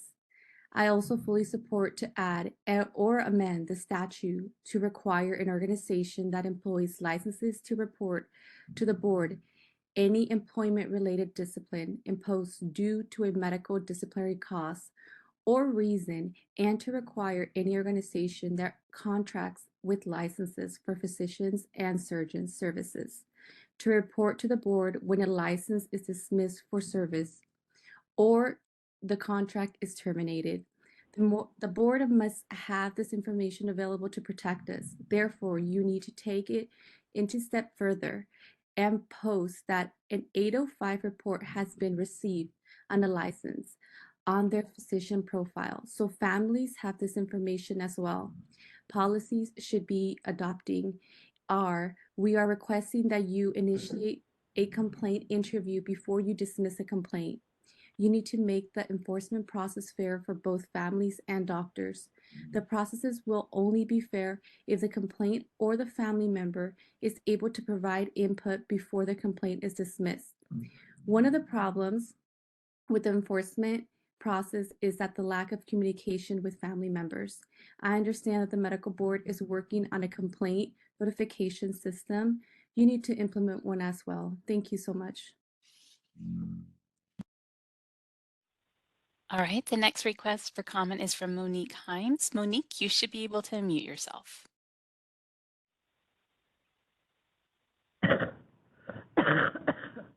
So there you go, Monique, you're unmuted. Okay, sorry. I am Monique Himes. I'm from Arvin and a volunteer with Consumer Watchdog. My grandson Malachi died tragically from medical negligence. His doctor ignored his mother's pleas for help. She didn't just seek his help once. She went to him multiple times, and he was the last doctor that could have saved her life after hospitalization. He didn't cause my grandson Malachi to die 18 hours following a postmortem C-section. I fully support some of your legislative proposals, but I have to state some facts here. Before you can think of adopting legislative priorities, you really need to talk about following your own rules and guidelines. 1, the exception to the statute of limitations for minor children. You're denying my grandson, Malachi, his complaint, the right to the exception to the statute. You have closed his complaint, actually 2 complaints. If you don't know your own rules, let me explain them to you. If an alleged act or omission involves a minor, the 7-year statute of limitations period or the 10-year statute of limitations does not begin until the minor reaches the age of majority. My grandson Malachi will never reach the age of majority. Excuse me. He died at 18 hours old. So follow your own guidelines and reopen my grandson's complaint and grant him the right to have his death investigated. Do not deny babies' rights. I also fully support to add or amend the statute to require that licensees that receive employment-related discipline due to a medical disciplinary cause, that the disciplinary action must be reported to the board, but must also be reported on the physician profile. Just like we are asking the MBC to post 805 reports of loss of hospital privileges on the physician's profile, we're asking you to do the same. Policies you should be adopting, we are requesting that you initiate a complaint interview before you dismiss a complaint. You need to make the enforcement process fair for both families and doctors. The process will only be fair if the complainant or family member is able to provide input before their complaint is dismissed. Thank you. Next, we have a comment from Tracy Dominguez. Tracy, you should be able to unmute yourself.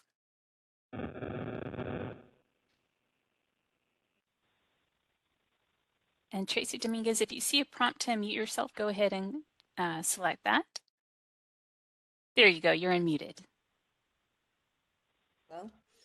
Yes, we can hear you. Okay. Hi, I am Tracy Dominguez, and I am from Bakersfield, and I am a volunteer with Consumer Watchdog also. My daughter and her infant son both died from medical negligence. You have no idea what it takes to file a complaint and fight every step of the way with your enforcement staff.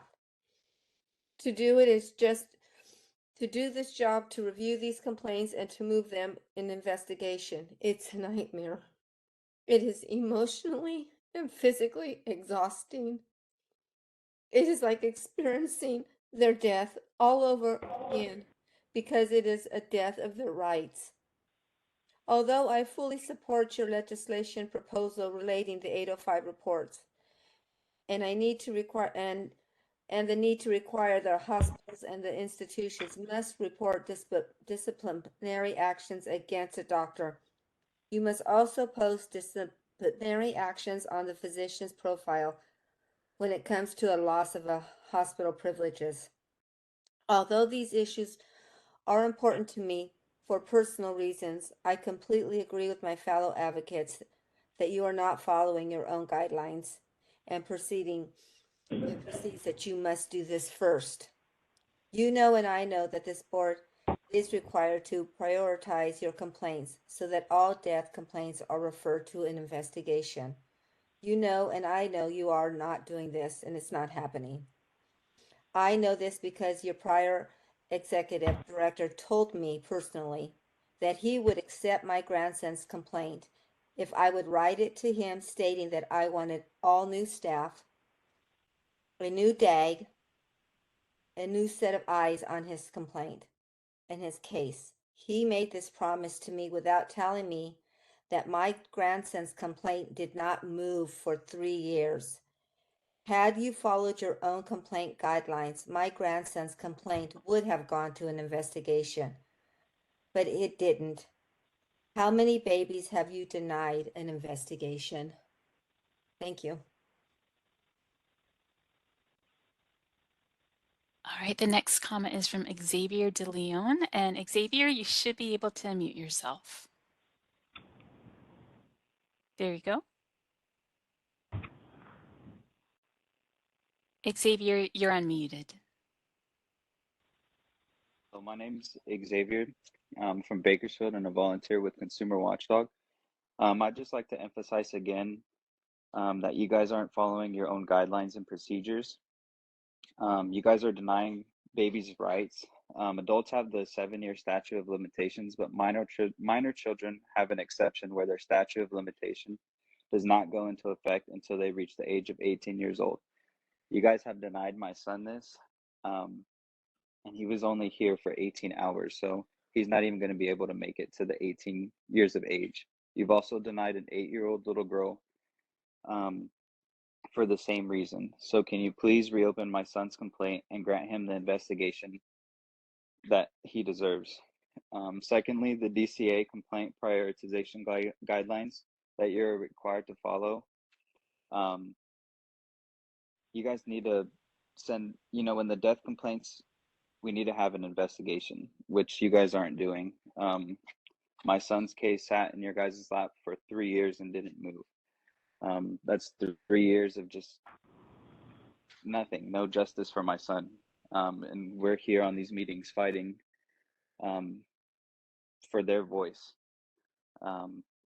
My son was a human being. He wasn't a fetus. Even though he only lived 18 hours, his life mattered, just like everybody else's family members' lives mattered on this phone call.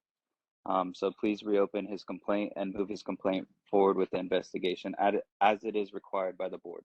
Thank you. All right, the next request for comment is from Michelle Montserrat Ramos. Michelle, you should be able to unmute yourself.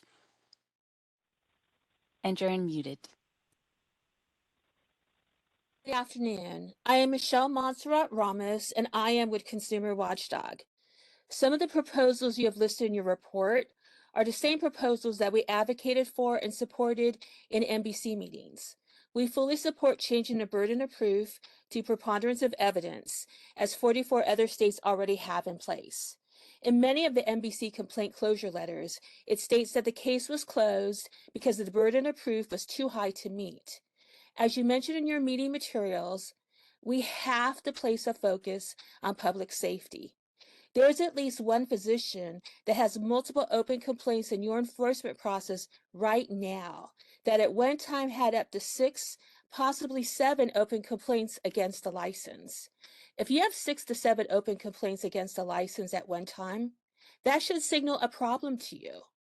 If changing the burden of proof will move these complaints along and save some lives in the process, then you need to make this legislative policy a priority. We also support additional reports to the board regarding physician misconduct. This is truly a concern if you do not know if physician misconduct is being reported to you. There have been licensees that have lost hospital privileges at multiple hospitals, and their patients had no right to know this. We support the addition of any organization that employs a doctor to report to the board any employment-related discipline imposed due to medical-related issues. We also call on the board to post when an 805 report has been received linked to patient care on the physician profile to provide this information to the public as well, such as loss of hospital privileges.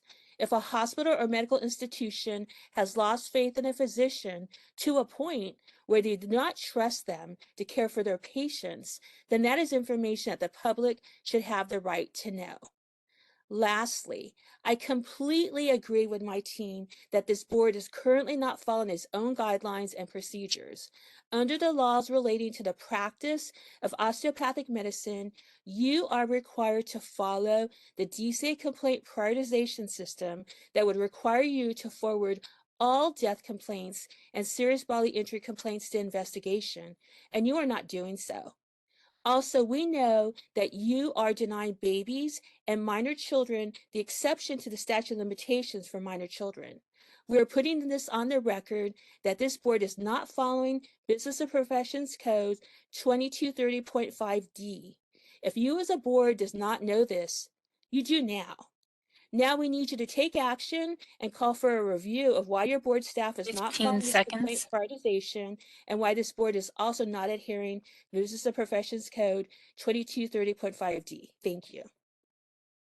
All right, this is the moderator, and I see no further requests for comment. Shall I close the question and answer panel? Yes, please. Okay.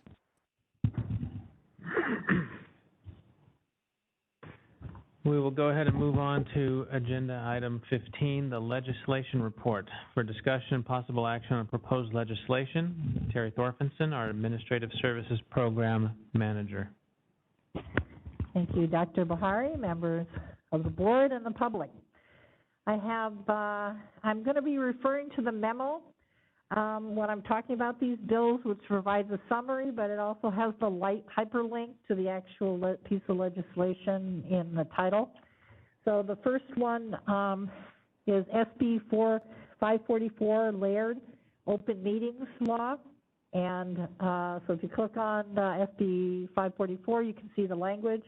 The summary of it is the issue with the open meetings is the current framework that we're operating meetings under for this meeting ends as of June 30th. And so the legislature only created this kind of hybrid arrangement that, among other things, allows for only one site to be public, and attendance virtually can happen at other sites without necessarily listing them on the agenda like was required before COVID. So the thing that's really good about this is that it basically extends beyond 1 year with no sunset date the current system of the hybrid, which I think is serves the interest, kind of like the win-win concept, is that it both serves board members in terms of increasing the convenience of attending meetings. You have the option of either attending in person or virtually.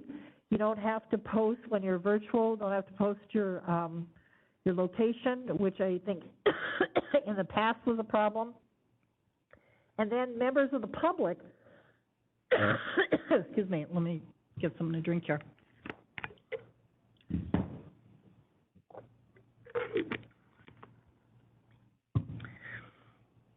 For members of the public, open meetings access that was required to be in person was really not facilitating public participation, because it's much cheaper and more convenient as well for the public to participate virtually than in person. So the fact that Senator Laird has stepped up and proposed this legislation, all of the boards in DCA and DCA was strongly shopping this bill and supporting it. We have a strong author, and he does, in the intent language, identify the benefits of this new system in that it'll save boards money, it'll increase access of public participation, which was the purpose of open meetings laws, and so it serves all of those purposes, and he does not have a sunset, so when this gets signed into law, this will be the new way of operating open meetings.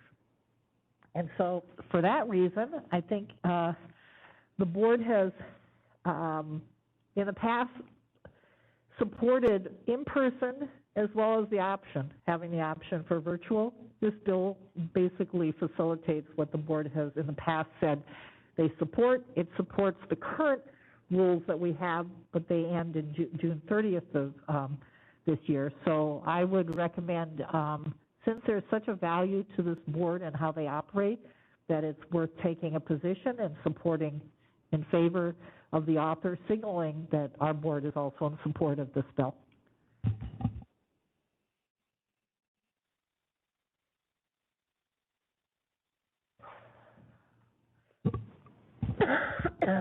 I'd like to make a motion to support the bill as it is written. We have a second, so we'll take a roll call vote.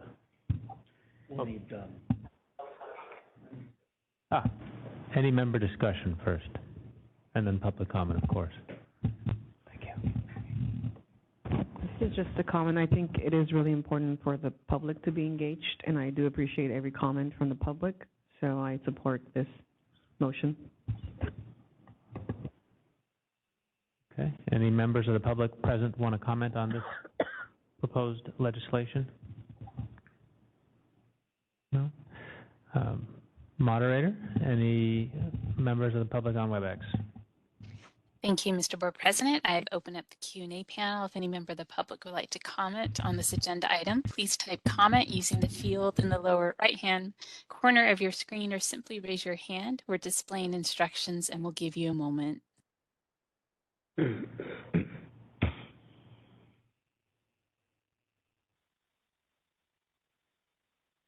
All right, I see no request for comment. Shall I close the Q&A panel? Yes, please. Thank you. Oh, you're welcome. Okay, now, I would like to make a motion to support the legislation as written. You already did. Now Oh, now let's vote. Roll call vote. Oh. Roll call vote, Machiko. Gloria Damian, Aye. Dr. Buhari, Aye. Claudia Mercado, Aye. Andrew Marino, Aye. Dr. Patel, Aye. Denise Pines. Aye. Motion carried. Okay, we'll continue. Okay. Can we show the memo that I'm reading off of on the screen? I could, Terry, but the problem is the memo doesn't move along with me. Oh, okay. They would Got it. have to move Okay. it themselves, so it's Okay, I'll just keep referring to it then. Okay, so the next bill is AB 1707, Pacheco, reproductive health adverse actions out of state. This is a result of the current climate with, in response to the Supreme Court overturning Roe v. Wade in the Dobbs case, and the increased number of states that are creating bans and for different actions, reproductive in nature and also gender related in nature, and they're basically kind of prosecuting patients in some states and prosecuting doctors in some states. And in the pre-discussions, I think, there was a work group created with the governor's office and the legislature trying to brainstorm bills.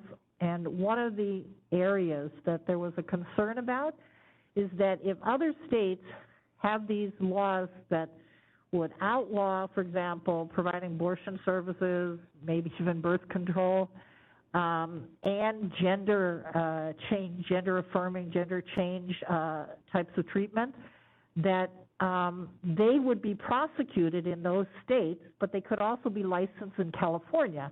And generally, in our enforcement, if another state takes an enforcement or disciplinary action, it gets reported, and then we, if they're licensed in our state, we get that report and then open an investigation and stuff.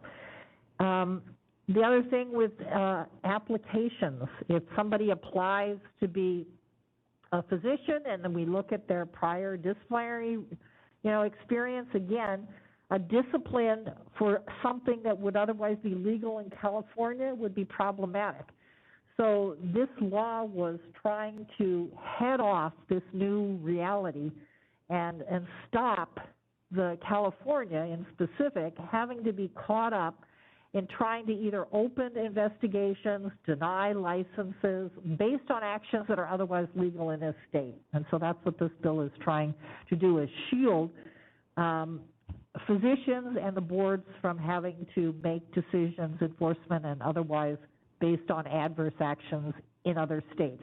Now, this is limited to, narrowly construed to, prosecutions and adverse actions related to laws in that state that are legal in this state. Okay, not all, it doesn't just change all adverse actions. So anything that's illegal in this state and in another state, yes, we would still continue to do open investigations and proceed accordingly. This is only to deal with the fact that we now have very hostile conditions in some states that will then put our licensees that are licensed in California and other states in this predicament that in California, when they come to California, all the stuff they've been doing, regardless of whether it's lawsuits or prosecutions, wouldn't have been an issue for California because they're doing stuff that's legal in California. So there was discussion and that there would need to be some legislation to deal with it. This is what this bill does. We're recommending a support on this. I think it would help in protecting California's reproductive rights positions, and it would protect physicians from getting ensnarled and forcing California to take actions they wouldn't otherwise take action. And because the law says it, there's no discretion. So anybody deciding not to take an action is not going to be dinged because they decide not to. The law would be clear in this.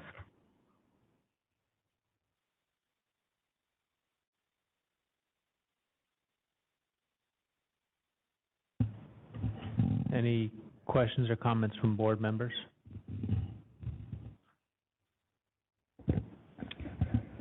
Just to clarify, where is this bill currently at?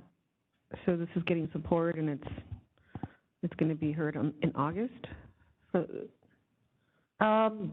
bill has probably been heard in the first house, so it'll be going to the second house in July to be ending the session in August. Michael Canotes, Legal Counsel. I just, as you were speaking, I looked it up. This bill made it out of the Appropriations Committee in the first house on May 10th. So it still has to pass the House. The floor of the... The floor, yeah. Okay, I would like to make a motion to support this bill as written. Second. It's been moved and seconded, so can we take comment from the public? Any members of the public present who wish to speak? Seeing none. Moderator, any members of the public on WebEx? Thank you, Mr. Board President. I've opened up the Q&A panel. If any member of the public would like to talk on this agenda item, please type comment using the field in the lower right-hand corner of the screen, or simply raise your hand. We are displaying instructions, and we'll give you a moment.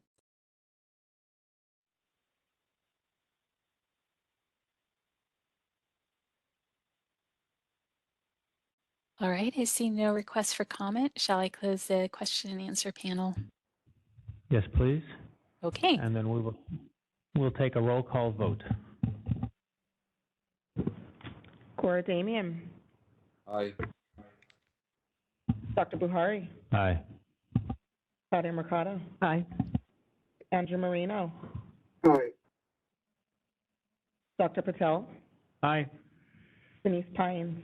Aye. Motion carried. Okay, next bill, SB 345, Skinner, Reproductive Services Legal Protection for Boards and Physicians.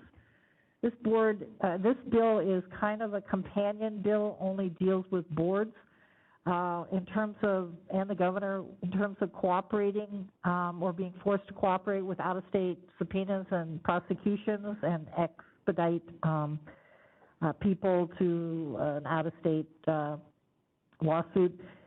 This bill tries to provide a shield for, again, another issue that was raised in this work group is that executive directors could be brought into out-of-state lawsuits through subpoenas that are subpoenaing some kind of record, could be discipline, I don't know what other information they would be asking for.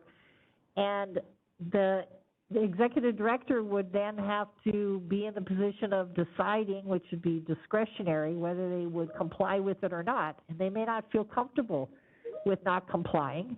So the idea that the law would be clear to say that they wouldn't have to comply if it's for an action that would be otherwise legal in California, kind of the same theme as the last bill, is that the governor could refuse these actions, and executive directors could refuse to cooperate in only situations where the lawsuit and the subject of the lawsuit would otherwise be legal in California. So a different turn. First one that we supported was kind of focused on physicians. This one is focused on boards and a little bit of physicians, but it's all related to actions that are illegal in another state, and they're trying to compel California or its executive officers or others to participate and provide information to an outside state lawsuit for a subject that would be legal in California and is illegal in that state.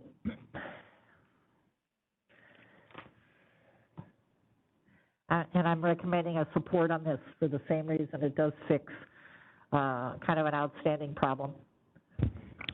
Terry, for the record, can you just please verify which bill we're talking about? I think on the agenda we have it listed as AB 1369, but is it SB? SB 345. 345. So there's a correction that we need to make to the agenda. Okay. Can we make that?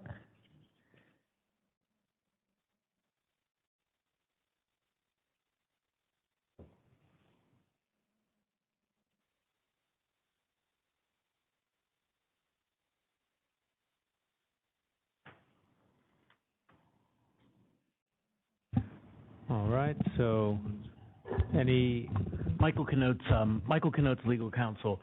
I'm looking at the agenda for the meeting, and I don't see this bill on the agenda. I see A through D. It's listed under the watch bills, Michael, under section F. I see, thank you. Yes. We just need to move it up to the section on the legislation portion.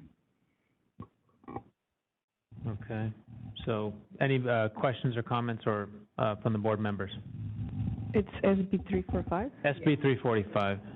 In the appendix, the agenda item is there, but on the agenda itself, it's listed in the informational bills watch list.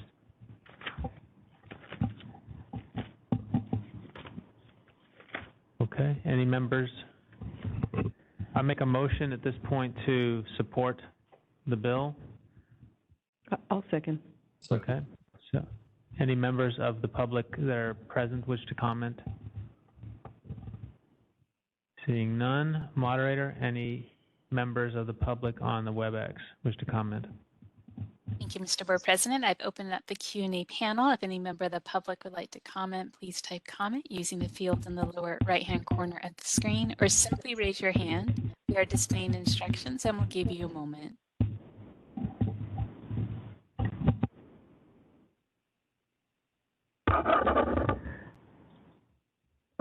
All right, I see no requests for comment. Shall I close the Q&A panel? Yes, please. Okay. Thank you. Let's take a roll call vote. Machiko? Goradamian. Aye. Dr. Buhari. Aye. Dr. Mercado. Aye. Andrew Marino. Aye. Dr. Patel. Aye. Denise Pine. Motion carried. Okay, we'll move on to AB 1369. Okay. AB 1369, Bayer Khan, telemedicine out-of-state licensure exemption. This bill amends a section of BMP code that defines the scope of practice for physicians, BMP code section 2052, by adding a section 2052.5. And basically what it is asking for, and if you click on the hyperlink, you can see what the actual language of the bill is. It's creating an exemption to the Scope of Practice Act that requires licensure for any physician out of state to be practicing medicine with a California patient. This bill is proposing that a telemedicine doctor that is licensed from another state be able to provide telemedicine to patients in state. And it gives a few specific examples for what those conditions are. The Foundation for Telemedicine has two prerequisites. Physicians providing care to California-based patients must be licensed in California. That's one. Conditions that were allowed to be provided through telemedicine were conditions that the standard of care would not require the physician to see the patient in person to diagnose or treat or recommend treatment. Those are basically the foundations behind telemedicine and creating it. This bill violates both of those. The two requirements were put in place to protect public safety and patients from being treated through telemedicine. Both requirements are at the heart of protecting public safety. Technically, the bill amends 2052 by adding the section, and that's the scope of practice. We also have a telemedicine section, but they did not choose to amend that section. By adding the proposed language that they're adding to 2252.5, the new section, it's essentially adding both a scope exemption and an exemption from the requirement that to practice medicine in California, one must be licensed to practice in California from their respective regulatory board. It exempts them from being criminally charged for unlicensed practice and fined up to $10,000 of imprisonment not to exceed a year. One of the scope changes that this bill proposes is to allow these out-of-state licensed telemedicine physicians to provide care for life-threatening conditions, which is currently prohibited and beyond the scope approved for telemedicine to provide. This dramatic scope expansion is not only a red flag, but it's also a significant threat to public safety. Life-threatening conditions require an in-person treatment, not a video chat level care. Life-threatening conditions are when a patient are most at risk and would open them up to being victims of negligence, precisely because the telemedicine physician is unable to provide the immediate level of care for a life-threatening condition. As mentioned above, this bill amends 2052, not the Telemedicine Act, which is BNP Code Section 2290.5. That telemedicine section sets standards for telemedicine, should be the logical place or choice to amend. Instead, the author is choosing to amend the bill that defines the overall scope of practice for physicians in California. The choice of amending this in the scope has a more sweeping impact on creating a blanket exemption to licensure and expanding scope of what would be allowed to be provided through telemedicine would be if they were currently amending just the Telemedicine Act. The sweeping scope change and facts alleged as justification for this bill are suspicious.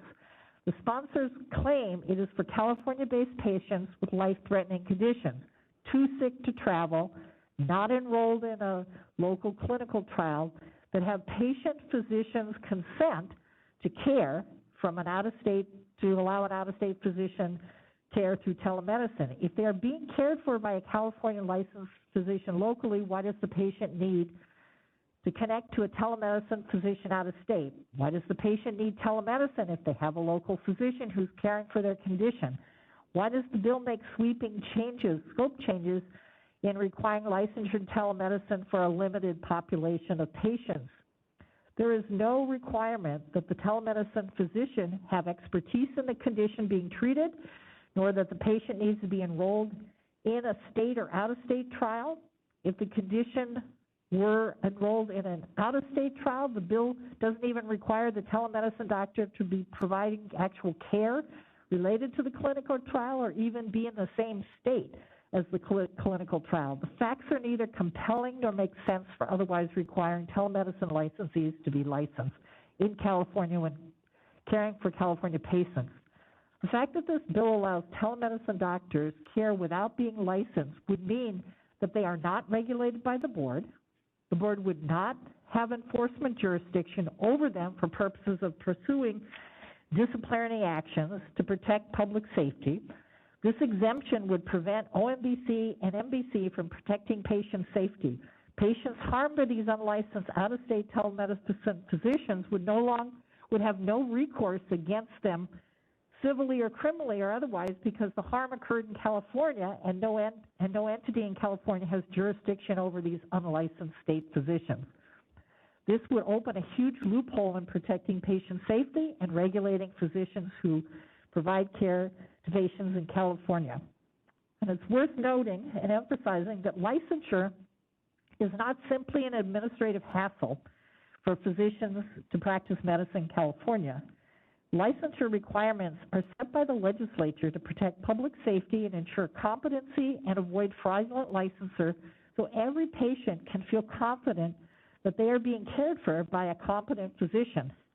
Licensure is the mechanism that provides the board with enforcement jurisdiction to investigate and bring disciplinary actions against physicians who violate the law. Without licensure, there is no regulation of physicians who are allowed to practice in California without a license, and there is no recourse for the patient harm against an out-of-state unlicensed physician. Patients are left unprotected by this bill.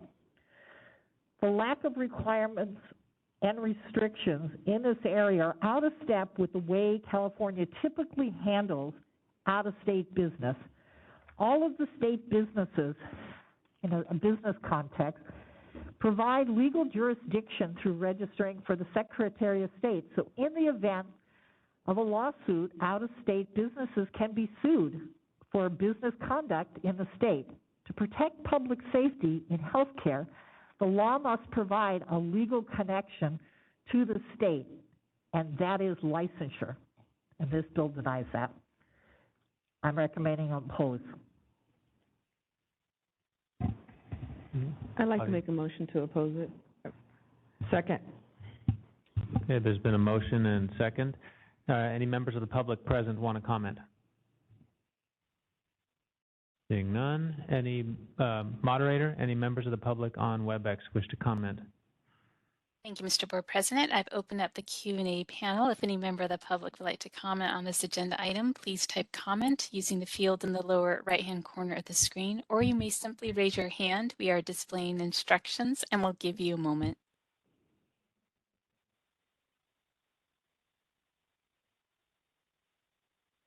All right, I see no request for comment. Shall I close the Q&A panel? Yes, thank you. You're welcome. The motion on the floor is to oppose this change in the law. Let's take a roll call vote. Corey Damian. Aye.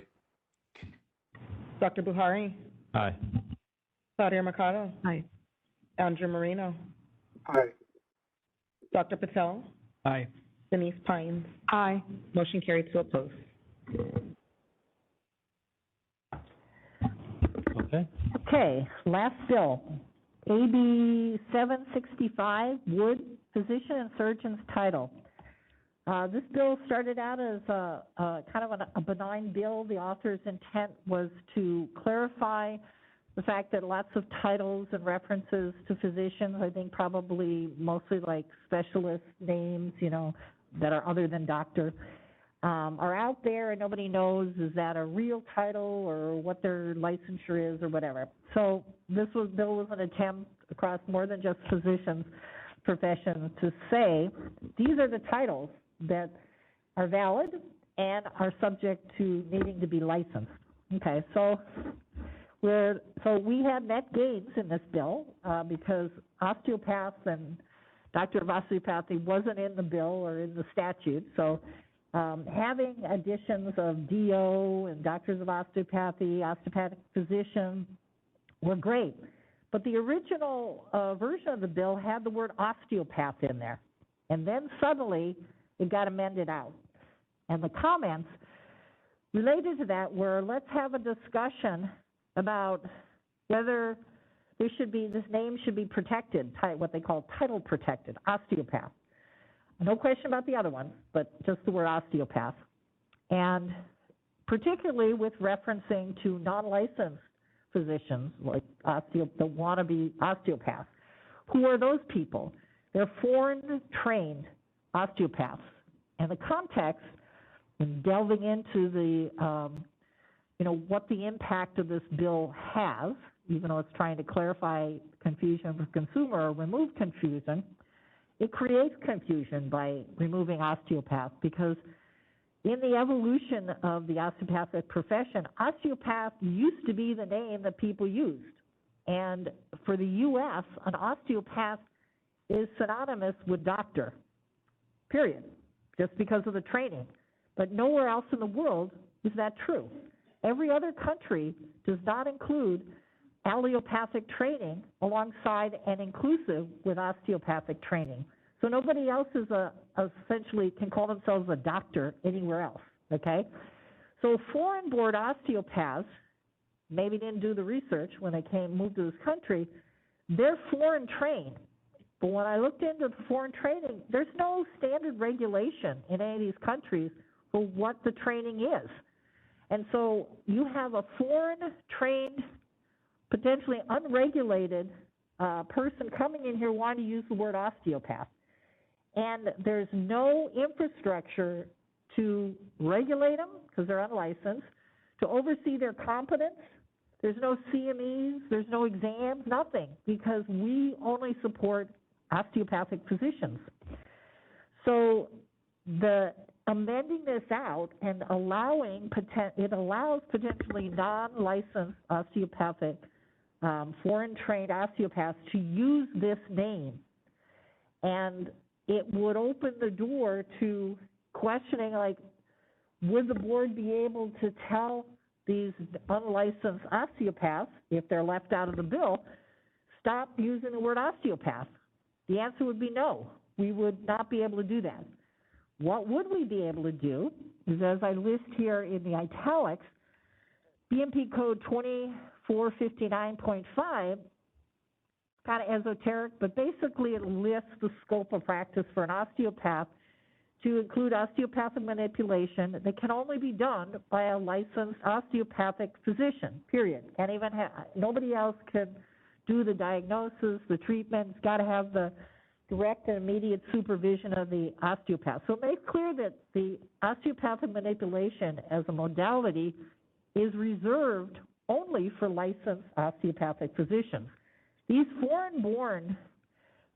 these foreign-trained osteopaths are using osteopathic manipulation. So the board used to, before this bill, be able to say, you can't use the word osteopath and you can't do osteopathic manipulation. Now this bill calls into question, can we tell them not to use the word osteopath? I think not, unless this goes back in the bill to be title protected. So I did some more research. Do we have anything in the BMP code that would protect the title? No, we do not, other than this section that is the scope.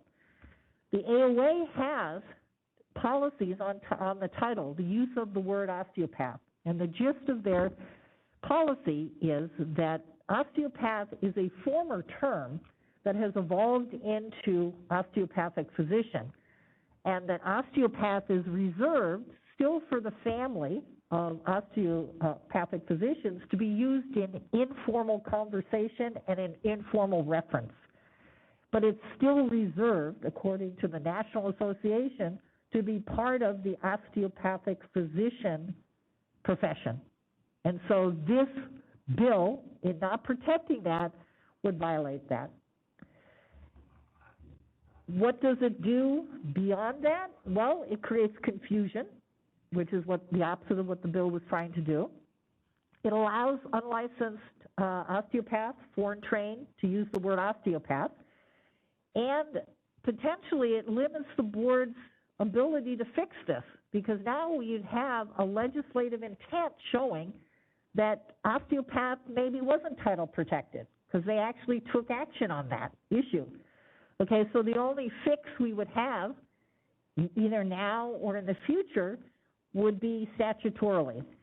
So this is kind of a central bill to both the profession and the board.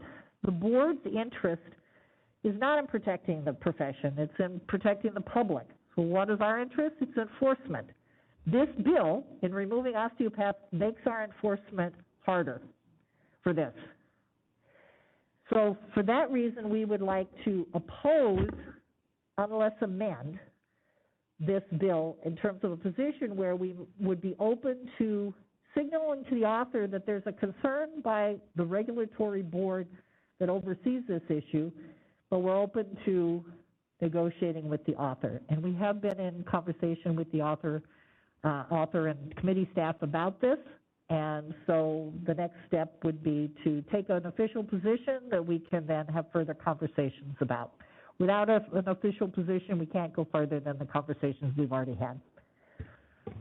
So are you suggesting we take a position of oppose with specific amendments to?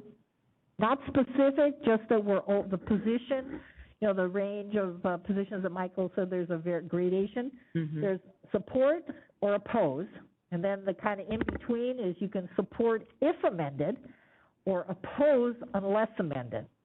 The choice in between the if amended part is the support means that you really like the bill, but you need a few little tweaks to get there to totally support it. And oppose unless amended means that there is something in that bill of extreme concern that does need to be changed, and that you're open to removing your opposition if it's amended. So it's a tone difference. But for the board in deciding what position to take, you're trying to come up with what position reflects the board's feeling about this, you know? Are you alarmed that this is being done? That would be in the oppose. I'm recommending not just a straight oppose, but an oppose unless amended, as opposed to a support if amended. But the board could do any of those 4 positions. Support if amended, oppose unless amended, straight oppose, or no position at all. If I may jump in the conversation, Erica Calderon here. Enforcement-wise, it doesn't limit our enforcement. I want to clarify that we can pursue action against unlicensed activity of the practice of osteopathic medicine. I guess the main concern here that we're worried about is the advertisement and creating a sort of a deception to our consumers. You know, when they advertise themselves to be an osteopath, very similar to advertising themselves, closely related to osteopathic physician. So I want to clarify that we can pursue unlicensed activity. We would have to look at it on a case-by-case basis.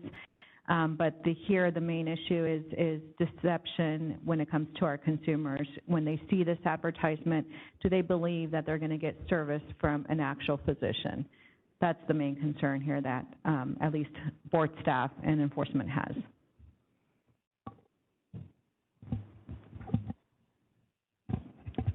This is Claudia. I'm looking at the bill here, but it starts by mentioning the Medical Board of California.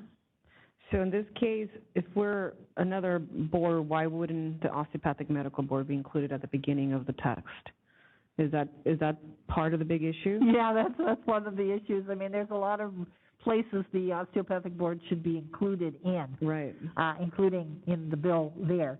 The bill talks about, as you're right, the medical board, but then later on the bill it gives the list, a paragraph of all the different types of valid titles that require licensures and are still valid, and we're in there, but yes, we're not with the medical board, and that is kind of unfortunately a theme in the legislature, is that we're often left out of bills, but because of the construction of the Osteopathic Act and the Medical Practice Act, that mostly, and not in all cases, what becomes law in the Medical Practice Act also applies to us, unless we have a section specifically in our act that determines the outcome of a particular subject or action required.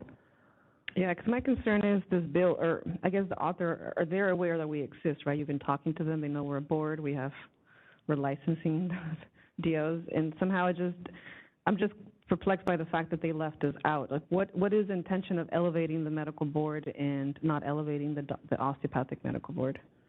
I think it's an unintended consequence or intention. They really don't know much about osteopaths. I face this every legislative session, that the bill doesn't, and actually I asked Michael, do we really have to follow this piece of legislation if we're left out and not specifically called out in the statute?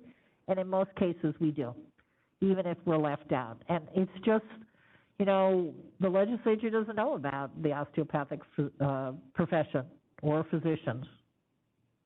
So they leave us out of the bill. So would it be good for us to make a motion to oppose it until we're recognized as a body of the state of California now for how many years? That's what I suggest. I mean, how many years has this board been operational, just for the record? Since what time? Yeah, you know, I normally would... 22? Did I hear that correctly? Yeah. So it's taking 100 years for the state to recognize? I think there's a problem there with the author not even acknowledging that. I think the author needs to have a history lesson and acknowledge, you know, our efforts in making the state great. Yeah. Uh-huh. I would certainly make a motion to oppose unless amended, as opposed to support if amended. Okay, so the difference is, I understand and sympathize, Claudia, with the oppose and Denise with the opposed sentiment, because yes, after 100 years, we should be automatically put in statute. But we're not. That's the reality. The politics here are some powerful authors, some of which could have some control over the board when it goes through sunset. And so the little tone difference between oppose and unless amended can make a big difference in conveying in the public discourse a position and a strong concern with facts without trying to insult or otherwise disrespect a powerful figure, if you will. And Claudia, I don't sorry. think about this as respect. It's just, I think it's about politicians being servants and understanding that this is a part of the state of California.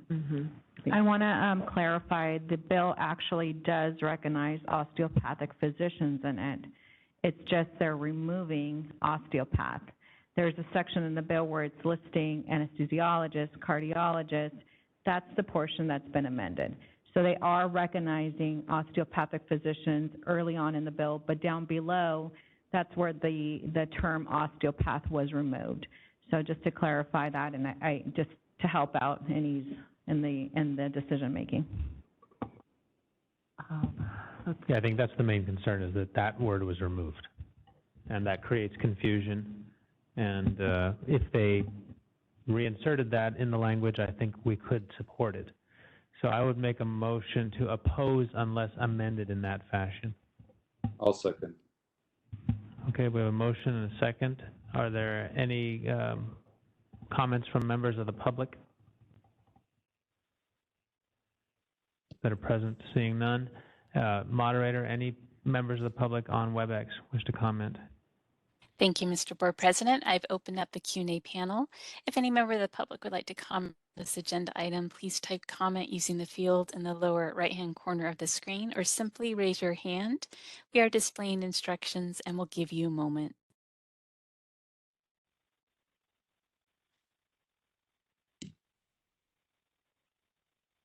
All right, I see no requests for comment. Shall I close the Q&A panel? Yes, please. Okay. We'll now have a roll call vote. Cora Damian. Aye. Dr. Buhari. Aye. Claudia Mercado. Aye. Andrew Marino. Aye. Dr. Patel. Aye. Denise Pines. Aye. Motion carried to oppose unless amended. I'd like to just make a follow-up comment for Claudia's purposes. If you look at the text, Claudia, that you're talking about, now that I'm looking at it, it's in the intent language, which doesn't become law. In the actual statute that does become law, that's where we are mentioned. So yes, your point is absolutely on point, but it's not part of what will become law. It could be something conveyed to both, committee staff and others, which I try to do every time I have contact with them, to include them in the analysis. But thank goodness it's intent language, not actual statutory language. Okay, great. That ends the bills that are recommended for positions.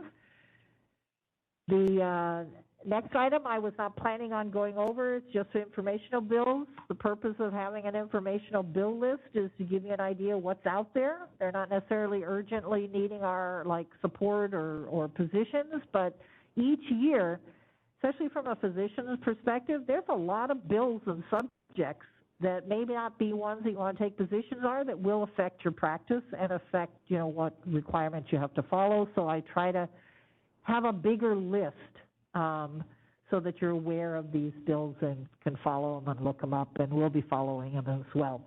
So I'm not going to go over the watch list. So that would conclude, unless you have any questions, the bill legislator proposals. Any questions or comments from board members?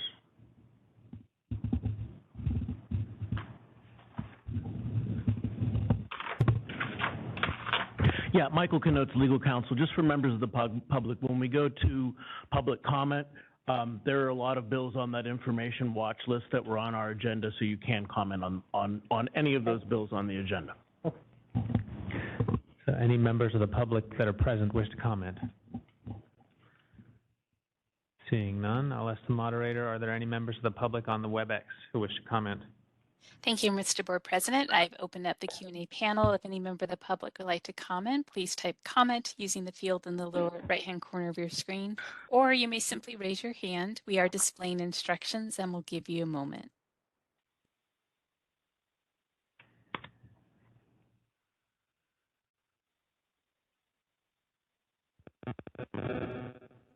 All right, I see no requests for comment. Shall I close the Q&A panel? Yes, please. Okay. Thank you. We'll move on to agenda item 16, the Intergovernmental Relations Reports and Administrative Services Update. And this is, do we have Judy Bucchiarelli here? Wonderful. Our Staff Services Manager, Board and Bureau Relations with the Department of Consumer Affairs. Thank you.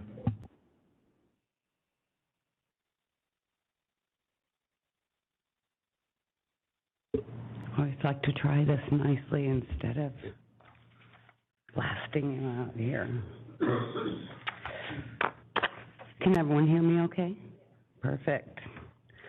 All right, good afternoon, and thank you for allowing me the opportunity to provide the Department of Consumer Affairs update today. In honor of Public Service Recognition Week, which we celebrate this year on May 7th through the 13th, I'd like to begin my update by thanking the board members and dedicated board staff for all of your hard work.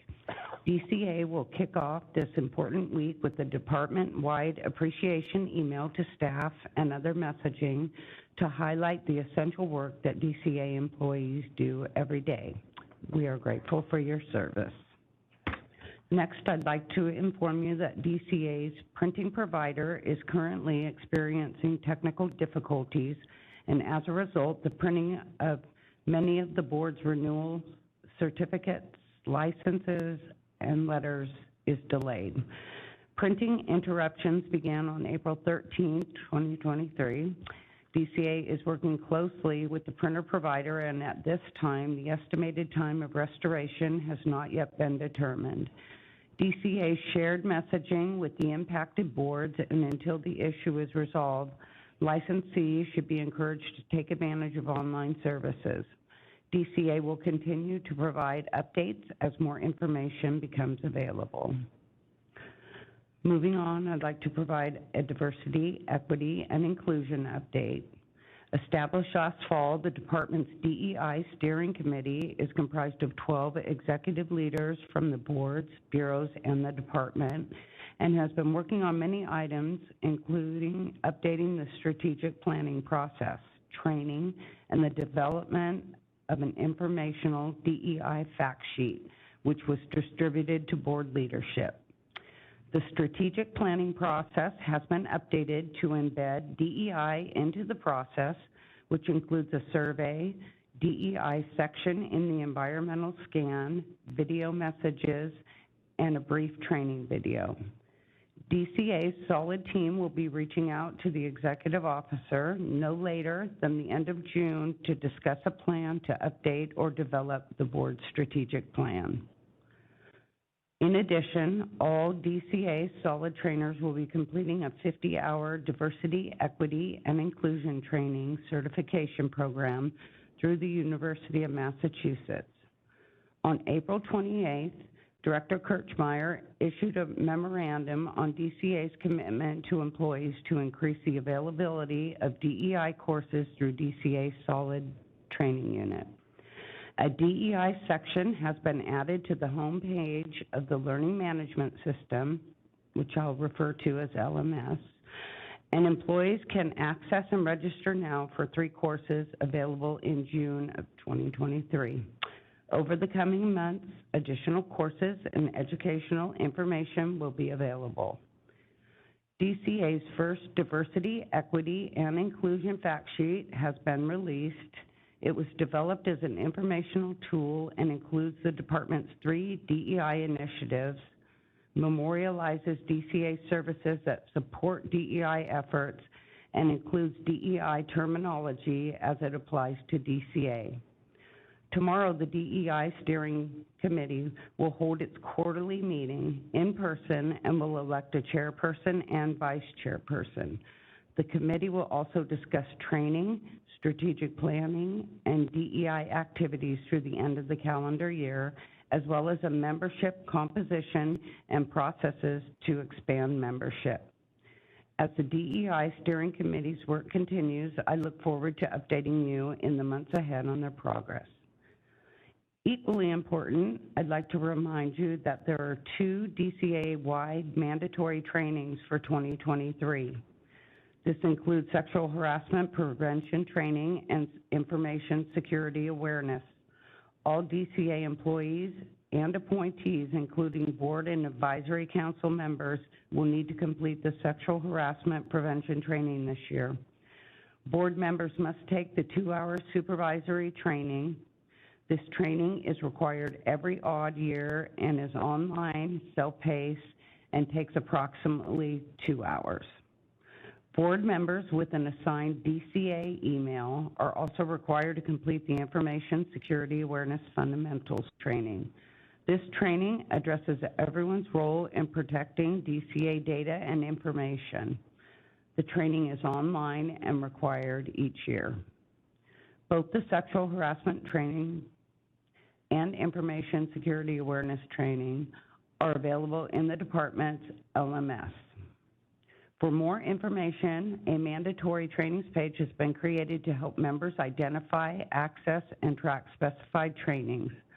The page includes direct links to mandatory trainings, as well as pertinent information and policies specific to these training courses. Go to dca.ca.gov and click on the DCA Board Member Resource Center page under Require Board Member Training. You may also reach out to Board and Bureau Relations Chief Deputy Melissa Gear or Assistant Chief Deputy Yvonne Durantes for assistance. As a reminder, the next board member orientation training, also referred to as BMOT, will be held on June 20th. Board members must complete BMOT within 1 year of their appointment or reappointment.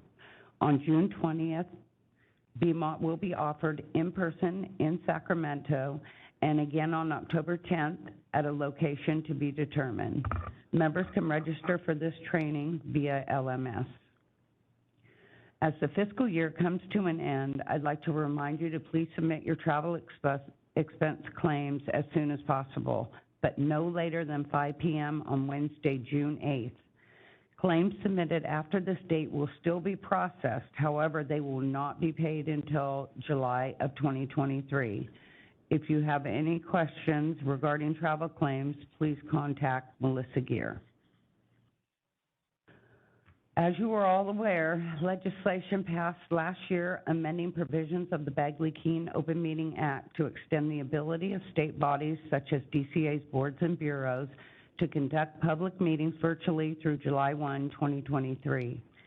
Absent the passing of new legislation to extend these provisions, DCA boards and bureaus will not be allowed to conduct meetings virtually after July 1, 2023. DCA is aware of the legislation recently introduced, which removes certain teleconference requirements from the Open Meeting Act. The bill was recently amended to do the following: require members of a state body participating remotely to disclose whether any individuals 18 years of age or older are present in the room at the remote location and the general nature of the member's relationship with those individuals. Require state bodies to end or adjourn a meeting upon discovering that a means of remote participation required by the bill has failed and cannot be restored. This bill does not include an urgency clause and would not take effect until January 1, 2024. Boards and bureaus should be prepared to conduct public meetings in person in the interim beginning July 1, 2023. Next, I will share some information about the federal portability law. On January 5th, 2023, a new federal law took effect that enables service members and their spouses who hold professional licenses in a different state to practice in California within the same professional discipline and at a similar scope of practice if they are required to locate to California due to their military orders. Since becoming aware of the new law, DCA has been collaborating with agency on best how to implement the law. DCA will share information as it becomes available.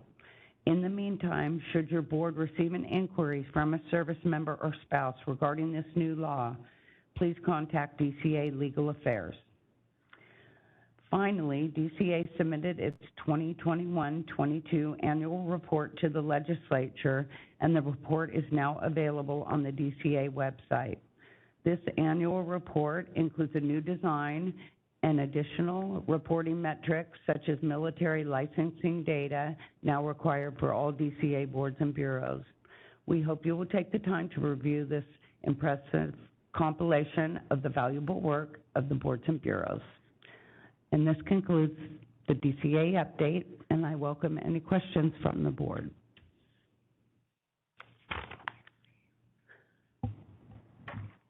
Any questions from board members? Can you specify a little more about the federal law? You mean for the active military members, if there's an emergency and they have to practice medicine here in California, they would be allowed to do that without contacting the board first, or is there a process? No, they will have to contact the board first, and direction right now, if that does happen, I would expect that the executive director will reach out to legal affairs.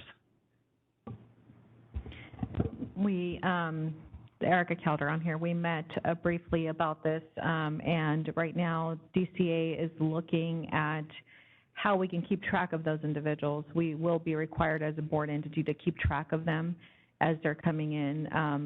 They're also, we're also required to take enforcement action if needed. And one of the requirements is that they have to have a license out of state in order to come, and we will have to be reporting that information if we do pursue any action to their licensing boards out of state. So it's really preliminary in the stages, but we are in discussion with DCA on how we're going to work together because it is affecting all the healing boards and non-healing boards that are, under the Department of Consumer Affairs umbrella. And so as a collaborative effort, we're kind of looking to see how we're going to implement some kind of data tracking, portal that we can all access.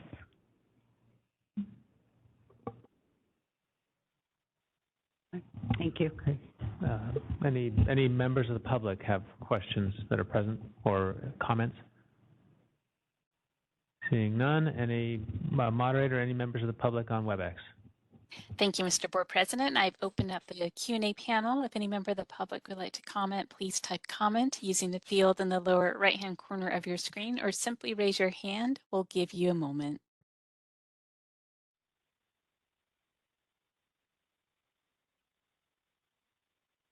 All right, I see no requests for comment. Shall I close the Q&A panel?